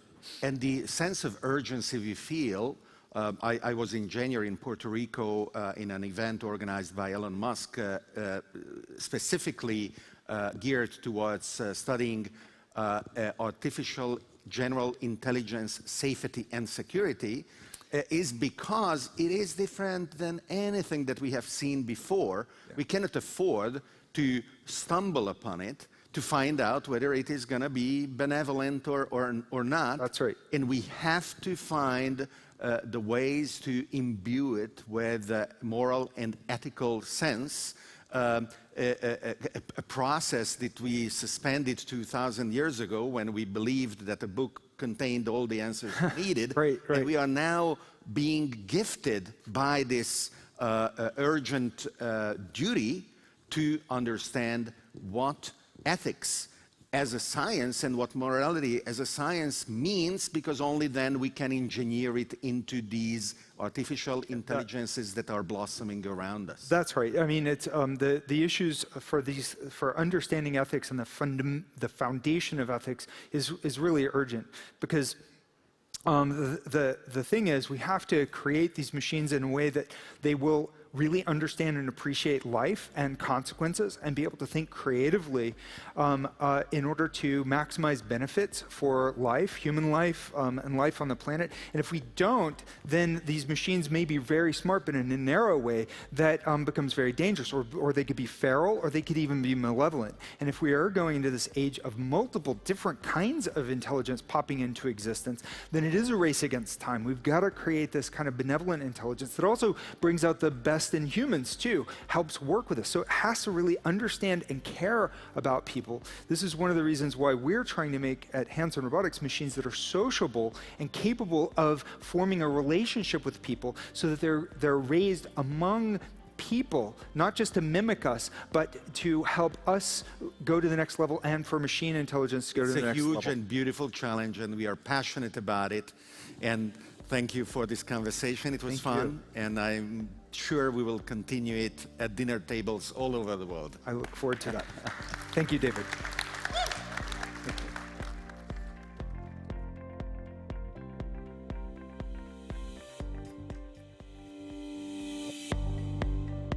Cryptocurrency exchanges, opportunities and challenges.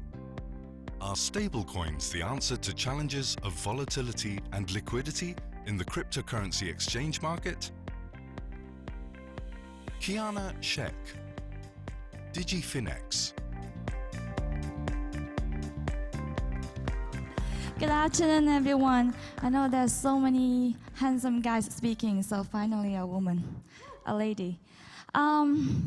Today I would like to share with you, in the perspective of an exchange, how can we hold hands together to make crypto great again?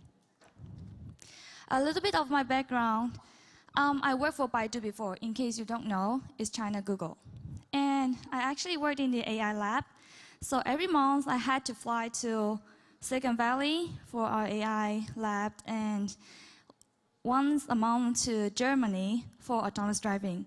I believe these are the areas you're also concerned about. And I learned crypto from my engineering team, because when I was in Baidu, everyone was talking about crypto instead of AI. AI is too far away. That's why in 2017, 2 years ago, I decided to start my own exchange. This is to give you an impression of how we look and feel. It doesn't matter, it's the same as other exchanges. So we are less than 2 years old, and here are some milestones I would like to share with you. we didn't do any fundraising. So when I started, I got some funding from friends and family, just because I would like to share these with them, because at the end of the day, if no one's using my product, at least I have my friends and family. So that's how I started. And in March last year, we launched our own platform token, DFT, without any ICO. And then we started trade mining. I know it's not that popular here in Europe, but it's a huge marketing thing in Asia. And then we are also one of the very first exchange listed on Apple Store for iOS. In November last year, we have over 1 million registered users. And today we have over 2 million registered users. So a short video about DigiPhoenix. DigiPhoenix, the world's leading digital asset exchange, trusted by investors from over 100 countries all over the world.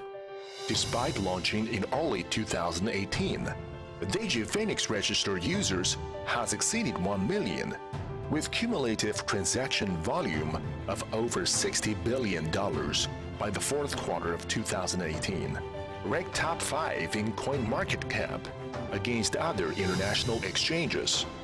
The world's first exchange complying with the US SEC level IT auditing system, headquartered in Singapore with extended arms in Southeast Asia. We serve worldwide customers. Blockchain revolution has become an unstoppable trend. Create opportunities before opportunities arrive. Bring infinite possibilities to digital assets. We are DigiPhoenix. Thank you. So we're headquartered in Singapore, office in Hong Kong, and we focus in Southeast Asia. So because we started small, so it's like a David and Goliath game against other big exchanges. We're still very boutique. What we've done is to unleash the potential, because we've been through the winter last year, and I think my team is just amazing, because all of them, each of them, they are taking up 2 positions at least. For example, our HR director, because we are short of hands and this is so tough, and she took up a position of customer services. Now we're recruiting for HR instead of CS. This is why I always share with the team, you don't know until you try. Maybe you are more interested in something else.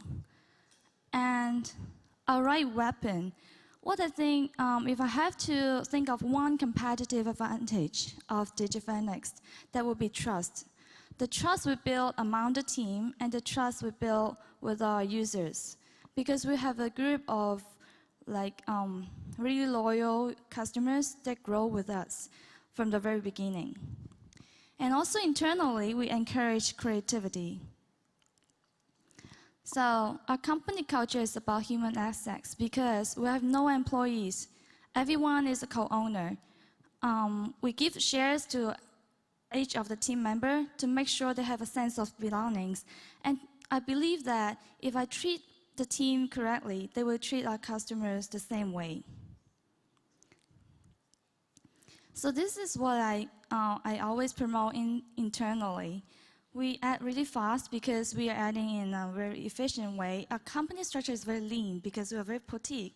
If you ask how many people do we have in our team, we are just slightly more than 50. It's really a small team compared to other exchanges, but we've done great because we think big. Why? My background is finance. I studied at NYU. I worked in Wall Street. And when we look at the crypto market today, it's actually very small. And we can tell the potential of cryptocurrency from these numbers. At the end of the day, I believe it can be more than the derivatives markets today, which is 1,200 trillion. And a simple comparison with the cryptocurrency market and the Forex. I believe a lot of you have the experience in the Forex market, because when we are trading crypto against crypto, it's like different kind of currencies. And I'm a believer in stable coins. So when we look at the crypto, we trade 24/7, and I believe it's more exciting than the forex market. That's why I believe we can exceed the forex. And I still remember a quote from George Soros. He said, money is made by discounting the obvious and betting on the unexpected. Thanks to Bobby, he explained everything about the future money is Bitcoin, is crypto, and is digital, so I don't have to elaborate on this. So how can we bridge the gap as an exchange? That's another short video for you.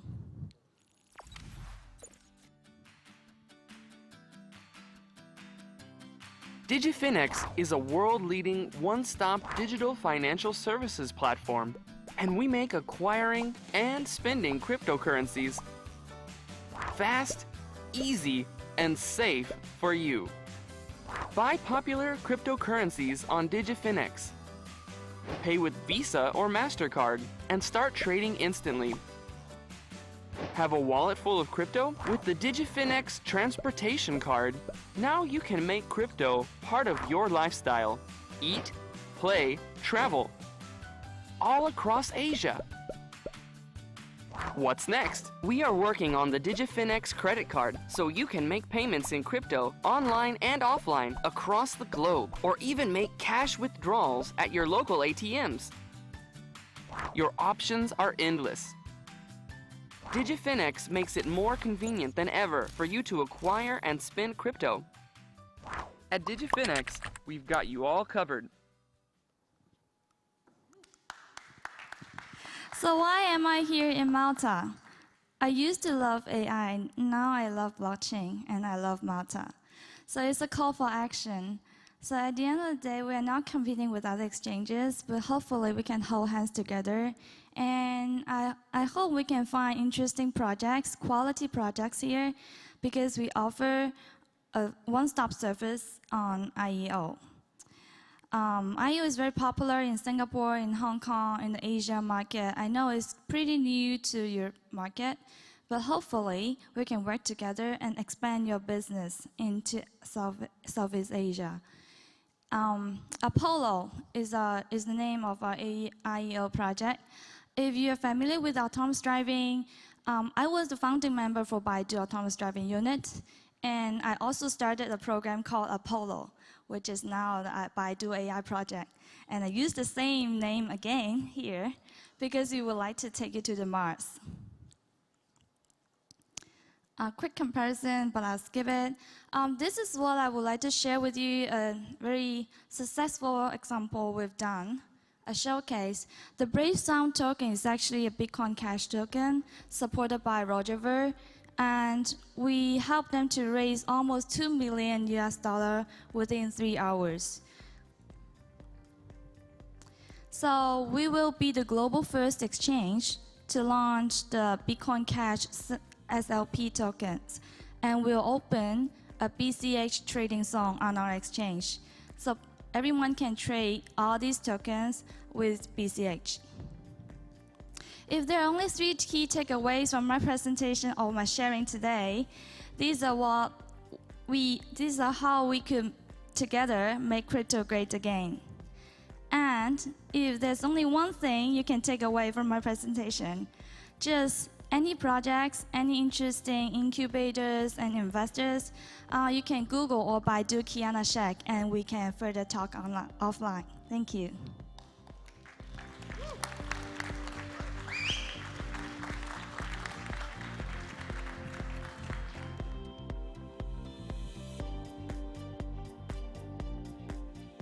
Game theory. How do we incentivize good behavior? Cryptocurrencies each have their own protocols and incentive mechanisms that keep their respective networks functioning. How does one of the world's leading digital assets utilize game theory to make good behavior the norm? Lars Brunjes, IOHK.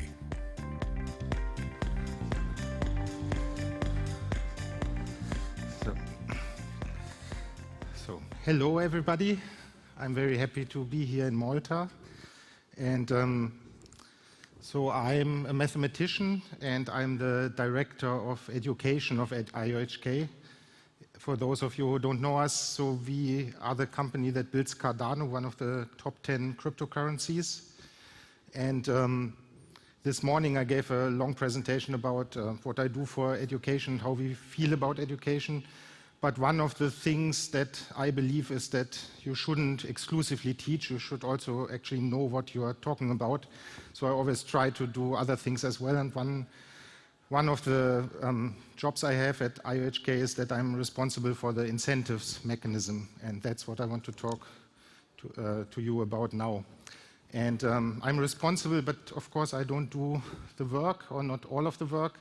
So most of it is done by our chief scientist Agelos and Elias, who is a famous game theorist from Oxford and a PhD student of Agelos, Katarina. And so what's this about? Cardano is a proof of stake system. So the more stake you have in the currency, the higher are your chances that you can produce a block. But of course, not everybody has time or patience or the technical know-how to actually do this himself. So people, like in Bitcoin, not everybody mines for himself. There are mining pools. And in a similar way in Cardano, there will be stake pools. So people that don't want to do this themselves, they can delegate to stake pools. And for it to be decentralized, we want to have a large number of stake pools, like 1,000. And they should all be equal in size, ideally. And of course, we want the stake pool operators to actually do their job and be online when the protocol demands it, and do their job and create the blocks. And so the basic idea, because it's a proof of stake system, so the more stake you have, the higher your rewards should be, is that everything is just proportional. So the idea would be that you get rewarded after each period. We call it epoch. It's 5 days. So after every 5 days, you get rewarded proportional to the stake that you have in the system. But there's a problem with that. We ran simulations, and so time goes from left to right. And we start with, in this case, maybe 100 stake pools. And over time, it all collapses into one big dictatorial pool.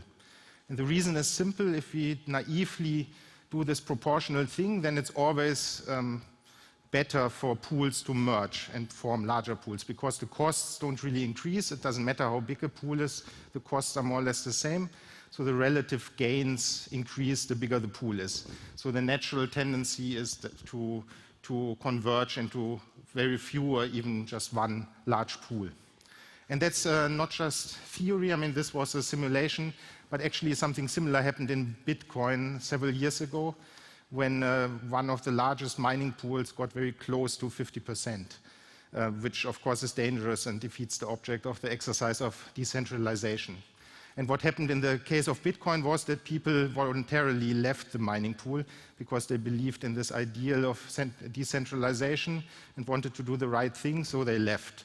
But the point is that by doing that, they had to make a decision between their own financial interest on the one hand, which would have guided them to stay in this one big pool, and their idealism on the other hand, which encouraged them to leave. So they had to make the decision because their financial interest and doing the right thing.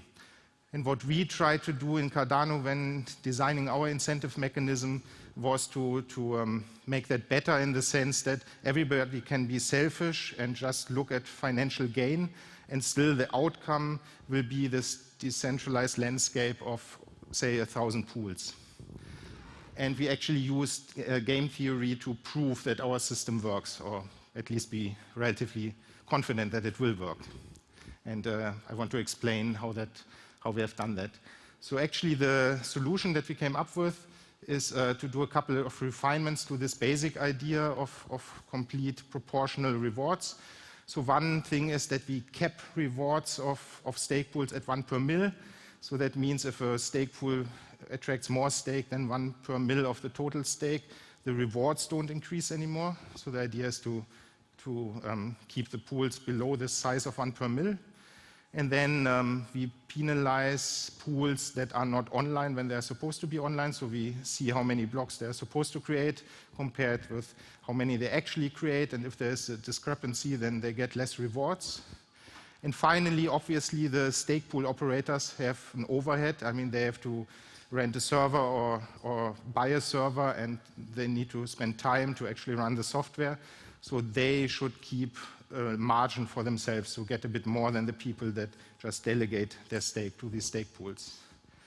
And finally, inside the pool, then everything else should be proportional, so people that delegate to the pools actually get proportional to how much they delegated.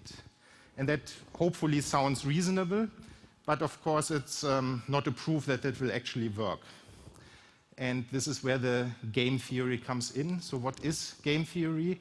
So for a mathematician like myself, a game is just some system where you have 2 or more players, and each of the players has a set of strategies and can choose one, and then depending on which strategy which player chose, there's a certain payoff. So a famous and infamous example is the so-called prisoner's dilemma. Maybe most of you have heard of that. So the story is that there are 2 thieves, A and B, and they got caught by the police and are interrogated separately in separate rooms. And the police tries to convince both of them to betray the other one. So both of these, A and B, have 2 strategies. They can betray their partner, or they can stay silent. And this is the payoff matrix, and the unit of measurement is years in prison. So, or years freedom. So for example, if A stays silent and B betrays, then A would get 3 years of prison and B would walk freely, and so on. So the first number is the years in prison for A, and the second number, years in prison for B. And how can we analyze a game like this? So this is where the famous concept of Nash equilibrium comes in. So it's one of the most important concepts in game theory. It's named after John Forbes Nash. Maybe you know him from this Hollywood movie, A Beautiful Mind. So it's quite a tragic story. But Nash got the Nobel Prize in Economics in 1994 for his work on game theory. And what is a Nash equilibrium? So I talked about the strategies that the players have.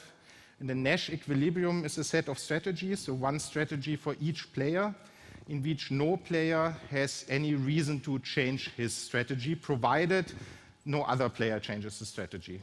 So if we have a Nash equilibrium, a choice of strategy for each player, and no player would want to change his strategy, provided all the others do the same.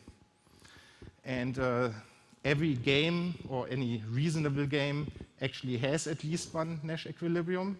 And furthermore, in real-world scenarios, if players behave rationally, which of course is a big if, but you must start somewhere, then these games tend to end up in Nash equilibriums. Therefore, it's important, given a game, to understand the Nash equilibriums, because then you can understand what will actually happen under the assumption that the players behave rationally. So in the example of the prisoner's dilemma, I displayed the matrix again. For example, if one player stays silent, then he can always improve his payoff by betraying. So for example, in the first upper left corner, A stays silent and gets 1 year in prison. And if B doesn't change, but A changes to betraying, it goes down in the second row. So from -1 year prison, it goes to 0 years prison. So in this case, that's not stable. A would have incentive to switch to betraying. Same is true for B. But if we look at the lower right corner, where both betray, none of them has an incentive to change. Because if A changes, then it goes from -2 to -3, so it makes the situation worse for A. And if B changes, the same, also from -2 to -3. So this shows that this set of strategies, betraying, is a Nash equilibrium for this prisoner's dilemma. And it's actually the only one in this simple game. And it's a bit depressing. I mean, whole books have been written about the prisoner's dilemma. One would hope that the silent strategy is somehow the one that wins, but actually that's not the case. So both betray, and if they are both rational, they will both betray. Okay, now to come back to incentives in Cardano. So we studied this game that we call the staking game, and it's relatively simple, but of course more complicated than the prisoner's dilemma. So we just have a number of players, and the players have in principle two different strategies. They can start a staking pool with a certain margin, or they can delegate to a pool. And then what we actually prove is that all the Nash equilibria, there are more than one, but all of them have the property that we want. That in all the Nash equilibria, there are 1,000 equally sized pools. So by using game theory and analyzing this game, we can be relatively certain that following our rules, we will get to the desired outcome, and people don't have to decide whether they want to follow their financial games or do the right thing. If they follow their financial games, they will automatically, it will lead up in this decentralized state that we wanted. So, thank you very much.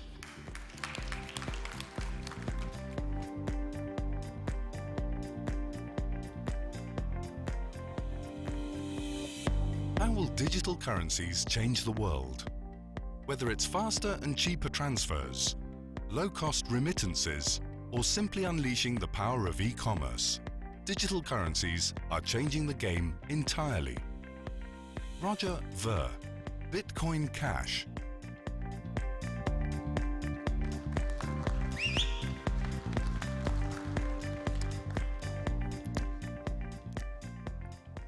Hello, everyone. Thank you all for being here, and I'm going to tell you why digital currencies are so exciting. In fact, so exciting that I've devoted 8.5 years of my life now, every single day, to promoting the ideas of peer-to-peer electronic cash, and how I became the world's first investor in this entire ecosystem. And I can hardly believe 8.5 years have gone by, and I guess the reason they've gone by so quickly is because it's so much fun every day making tools and products and telling people about how we can make the world a better place for everyone. So I am going to cover an introduction, the history of Bitcoin and how we got to where we're at today, the economics of Bitcoin, where we are today, where I think we're headed, and then some final thoughts. And first and foremost, we have to ask ourselves, well, what is Bitcoin? What is it? And I heard someone in the audience say peer-to-peer currency, and I think it's right there in the very title of the white paper. Bitcoin is a peer-to-peer electronic cash system. And it's right there for anybody to see, and I underlined it a couple of times because I especially like the cash system part. And so Bitcoin, it's a technology, it's a protocol, it's a network, and it's an open source system that enables so many more things that are happening all over the world. And it's important to remember that Bitcoin, it's not a company, it's not one single website, it's no matter how great you think Bitcoin.com is. It's not centrally controlled. It's not a proprietary system. It's not tied to Malta. It's not tied to Russia. It's not tied to China. It's not tied to anywhere in the world. It's for everyone, everywhere. And it's still not the only cryptocurrency. There's now thousands of cryptocurrencies vying in the marketplace for attention and adoption. And Bitcoin was the world's very first scarce digital good. And before the invention of Bitcoin, computer scientists thought that it was basically impossible to do such a thing. So we have to ask ourselves, when did Bitcoin begin?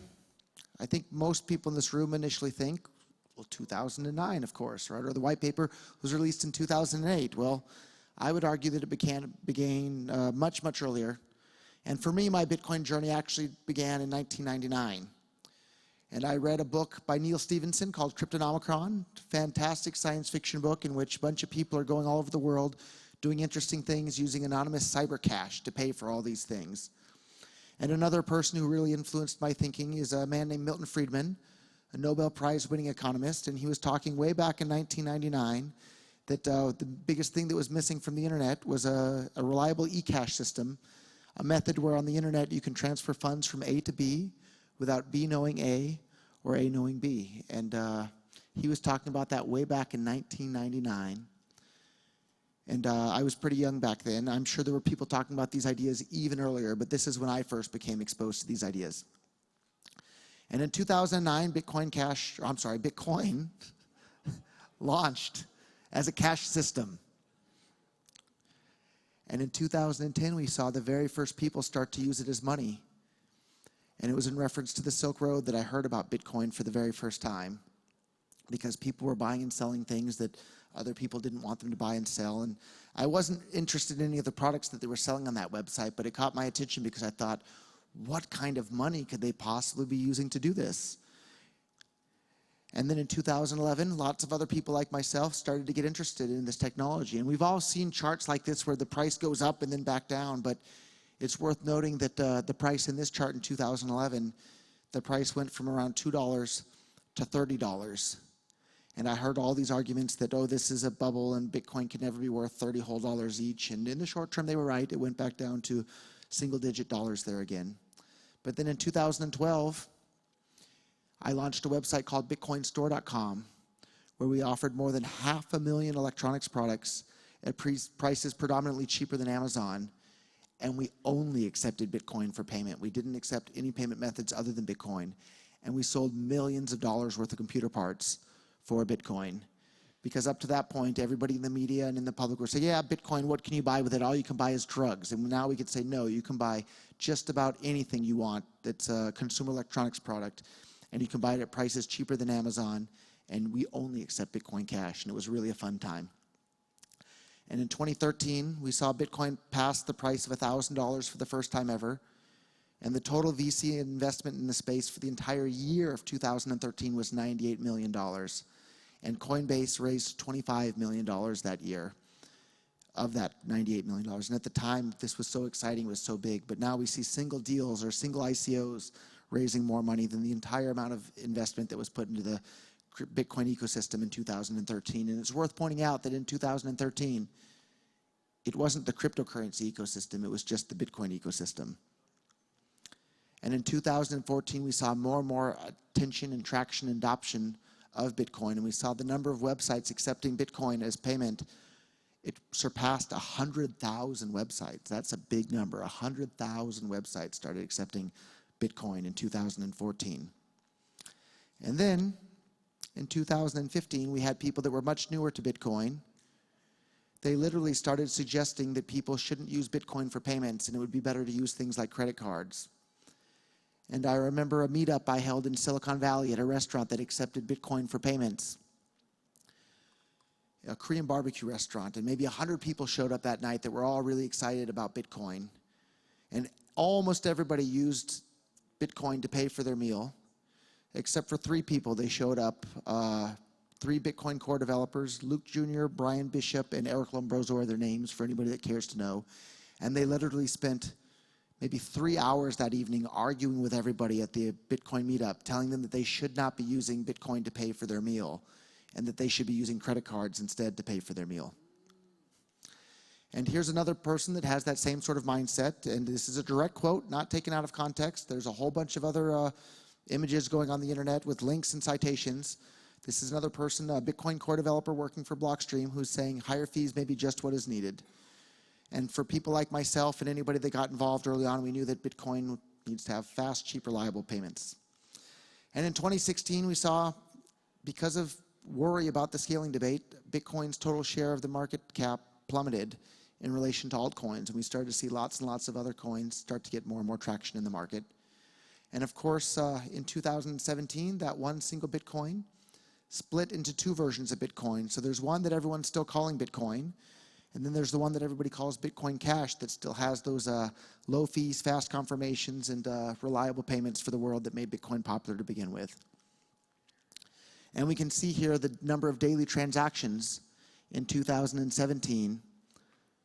For the first time ever, the number of daily transactions declined on the Bitcoin network. And you can see very clearly that it coincides with the fees on the lower graph there. When the fees skyrocketed on Bitcoin, which is exactly what the Bitcoin core developers wanted, for the first time in the history of Bitcoin, the number of daily transactions declined. And we can see in this chart here, there's a lot going on and it's real busy, but the blue stuff on the top part there is the size of the Bitcoin blocks, and the red line across the top is the 1 megabyte block size limit. And you can see as soon as Bitcoin hit that 1 megabyte limit, on the bottom chart there, which is in the same time scale, that's when Bitcoin's market share plummeted in terms of cryptocurrencies. So you can see there is a direct correlation, and I think for anybody that's paying attention, you can see there's a direct causation of the blocks becoming full and Bitcoin losing a bunch of market share to other altcoins, and then just cryptocurrency uptake in the world in general stalled. But then we had ICOs thanks to the wonderful Ethereum network, and yeah, what an amazing time. And a lot of people like to say bad things about ICOs or IEOs or STOs and all sorts of fun things that are happening here. But if you think about it, ICOs are amazing because it allows any entrepreneur to be able to receive investment from any investor anywhere in the world. And before cryptocurrencies, that wasn't possible. And before tokens on Ethereum, that wasn't possible. So that brings us to where we are today. And so in economics, there's a term called substitute goods theory. And so pictures make it pretty easy to understand. Coke versus Pepsi, Colgate versus Crest, coffee versus tea, McDonald's versus Burger King. Well, let's apply that to cryptocurrencies, right? There's thousands of different cryptocurrencies that all serve very similar functions. Some do some things a little better, some do others better, but they're all competing in the marketplace, just like Coke and Pepsi and root beer and Dr. Pepper, they're all competing in the soft drink field. All these cryptocurrencies are competing.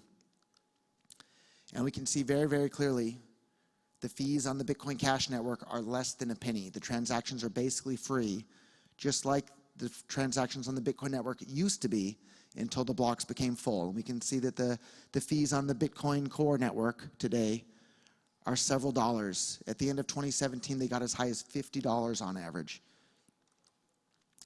And so that brings me to, well, why did I choose to drop everything else in my life and focus on Bitcoin full-time in 2011 and when they were less than $1 each? And why am I focusing on Bitcoin Cash full-time today? Well, first of all, because it's the same version of Bitcoin that I got excited about in 2011. But even more importantly than that, I made a chart here that shows in 2011, Bitcoin had all these characteristics with the green check marks. Bitcoin Cash today has all but one of those characteristics. The thing that everybody is calling Bitcoin today has very few of those characteristics. And so that's why I'm so excited about Bitcoin Cash today and no longer as excited about the thing that everyone's calling Bitcoin. And we can see that in 2010, there were people that were excited about Bitcoin. And you don't even have to read the text, but you can see that the text is identical in 2010 versus 2019. So the people that are excited about Bitcoin Cash today are the exact same people that were excited about Bitcoin in 2010 when they were less than $1 each. And I have a great quote here from Gavin Andreessen, the person that when Satoshi disappeared, he entrusted the project to Gavin. And Gavin says that Bitcoin Cash is what he started working on in 2010, a store of value and a means of exchange. And Bitcoin Cash is what I started working on in 2011, a store of value and a means of exchange. And those characteristics mean that digital currency may be the most effective way the world has ever seen to increase economic freedom. And if this happens, the implications are profound. It could lift many countries out of poverty, improve the lives of billions of people, and accelerate the pace of innovation in the world. And those are the words of Brian Armstrong, the founder of Coinbase, one of the most successful Bitcoin-related companies in the world. And here we can see a chart that's really, really interesting. We can see on the left-hand side here, countries with the most economic freedom in the world, countries like Hong Kong, Singapore, New Zealand, and Switzerland. And on the right, we can see countries with the least amount of economic freedom in the world, countries like North Korea, Venezuela, and Cuba. And it's very, very clear that we would all much rather live in the countries with more economic freedom on this chart than in the ones with less economic freedom. And a picture can be worth thousands of words, and I think this really sums it up well. We can see Hong Kong in the 1950s versus Hong Kong today. And in those few short decades, it went from being this little port town to a world-class economic powerhouse that it is today. And in that same period, Havana, Cuba, with a very small amount of economic freedom compared to Hong Kong, didn't make much progress at all. And so why is economic freedom important? Well, it leads to higher per capita income, higher life expectancy rates, higher literacy rates, better income for the poorest 10%, improved environmental protection with fewer wars and violent conflicts, higher self-reported happiness of people in those countries, and less corruption and bribery. And charts are really, really great here too. So we can see in green, we have countries with the most economic freedom, to lighter green, to yellow, to orange, to red, with countries with the least amount of economic freedom. Look at how much more income the poorest 10% in societies have in countries with more economic freedom than in countries with less economic freedom. And the overall income per capita in countries with more economic freedom is significantly higher, about 10 times higher in countries with more economic freedom than in countries with the least amount of economic freedom. And we can see adult literacy rates. More people know how to read in countries with more economic freedom than in ones with less. And life expectancy. More people live to an older age in countries with more economic freedom than in ones with less economic freedom. And it's not just a little bit longer, it's significantly longer. It's nearly 20 years longer in countries with more economic freedom than in ones with less. I'm 40 years old today. Half of my life is 20 years. People live on average almost 20 years longer in countries with more economic freedom than with ones with less. My birthday is not today, but... And again, unemployment. When government gets the heck out of the way of entrepreneurs, it makes it super easy for anyone to give anybody else a job. So in countries with more economic freedom, fewer people are unemployed. Whereas in countries where the government's meddling in everything in the economy, of course you have higher unemployment. And fewer babies die at childbirth in countries with more economic freedom because people have more money and they can afford to pay for better health care. And you literally have fewer babies dying at childbirth in countries with more economic freedom than ones with less. And you have fewer children working in the labor force, of course. And that brings me to why I'm so excited about Bitcoin Cash and any cryptocurrency that works as peer-to-peer cash for the world. And because it makes it easier to start a business, it enforces property rights, it promotes free trade, it enables people to engage in contracts all over the world, and most importantly, to opt out of corrupt systems. It brings more economic freedom to the entire world. And so again, we have Brian Armstrong saying that if we can create more economic freedom, it will serve as a giant economic stimulus package for the world, accelerate innovation, reduce wars, make the poorest 10% better off, overthrow corrupt governments, and raise happiness. And that's why I say that Bitcoin Cash and digital currencies are the best tools the world has ever seen to accomplish these goals. So that brings us to spreading this. How do we spread it? Well, everybody, if you look at your table, you should see a golden ticket that's sitting on your table. And if you install the Bitcoin.com wallet, there's somewhere between, I think, $1 and $1,000 on these tickets worth of Bitcoin Cash. And all you have to do is hit the scan button, and every one of those tickets has a unique private key. So if you see multiple tickets on your table, you can scan them before your neighbor does and claim extra money that way. And there's no sign-up process, there's no AML, there's no KYC. You are in 100% complete control of your own money. So the tickets look just like this. So look for it on your table, go and scan it with your Bitcoin.com wallet or any wallet that can scan a private key, and you'll get your free Bitcoin Cash just like that. And then I ask you to go home and tell your neighbors and tell your friends about all the amazing things that are enabled because of peer-to-peer electronic cash for the world. And I went slightly over my time, I apologize, but thank you all so much. Please tell a friend, tell your family, tell everybody you know, because this is the best tool we've ever had to make the world a better place by bringing more economic freedom to the world. Thank you all so much.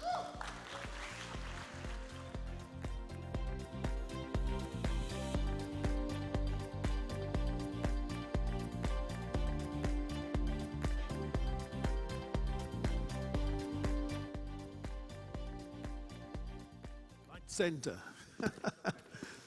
Hello. Wow. This is one of the most fullest halls for this time of the day. Dedicated crowd. It really is. That's incredible. So, what did we learn today, Beverly? I mean, I don't know, but with the Prime Minister here and all these ministers, it seems like Malta truly is serious about this AI and blockchain space. I must admit, it was awesome hearing about the VFAA regulations, but it's really not going to be as easy with AI, as we really have to think about the ethics of the technology as well. Yes, we also heard from Dave Police, CEO of ZBX, that AI is a data monster, right? Yeah, he said it was a bit like a gun, can be used for good or bad, I remember. And also I remember Dinesh Garda's amazing warning. I didn't think about this, that most of the data in AI is concentrated in the hands of just 10 companies. I mean, he said it was too late to stop it. You know, he showed the picture of the tsunami and he said to us that we need to think about how to surf this wave rather than trying to stop it now. It's too late. And I also loved your debate with Bobby Lee. Did you? Yes, it was really good, but I'd say it was a draw. Oh, do you think so? I thought I did okay. I don't know about that. Anyway, but drawing with Bobby Lee is yeah, that's pretty good. I'm looking forward to the next round. Great. And finally, Roger Ver really sealed the day with this great speech. The view of digital currencies and economic freedom. Truly powerful speech. Yeah, he said it was his 80 years life's work. So I'm not great at maths, so don't ask me about token economics. But you know, if crypto like dog years, that makes his career 56 years already. It may not be his birthday, but that makes it quite age. And with his, you know, golden tickets, he's like the Willy Wonka of crypto, maybe. So what do we have for tomorrow? So what we've got to look forward to tomorrow is, we've got obviously the blockchain battle, the 100K prize. What else? We've got Adam back, that's always good value. I like the whoop, Adam back got a whoop. And of course we've got the duel, that's Roger Ver versus Tone Vace. Now that's not the first time they've done this, so it should be exciting. So, look forward to the outcome of that. Absolutely. So thank you everyone. Thank you everyone for today, and we'll see you again tomorrow at 9 a.m. Thank you.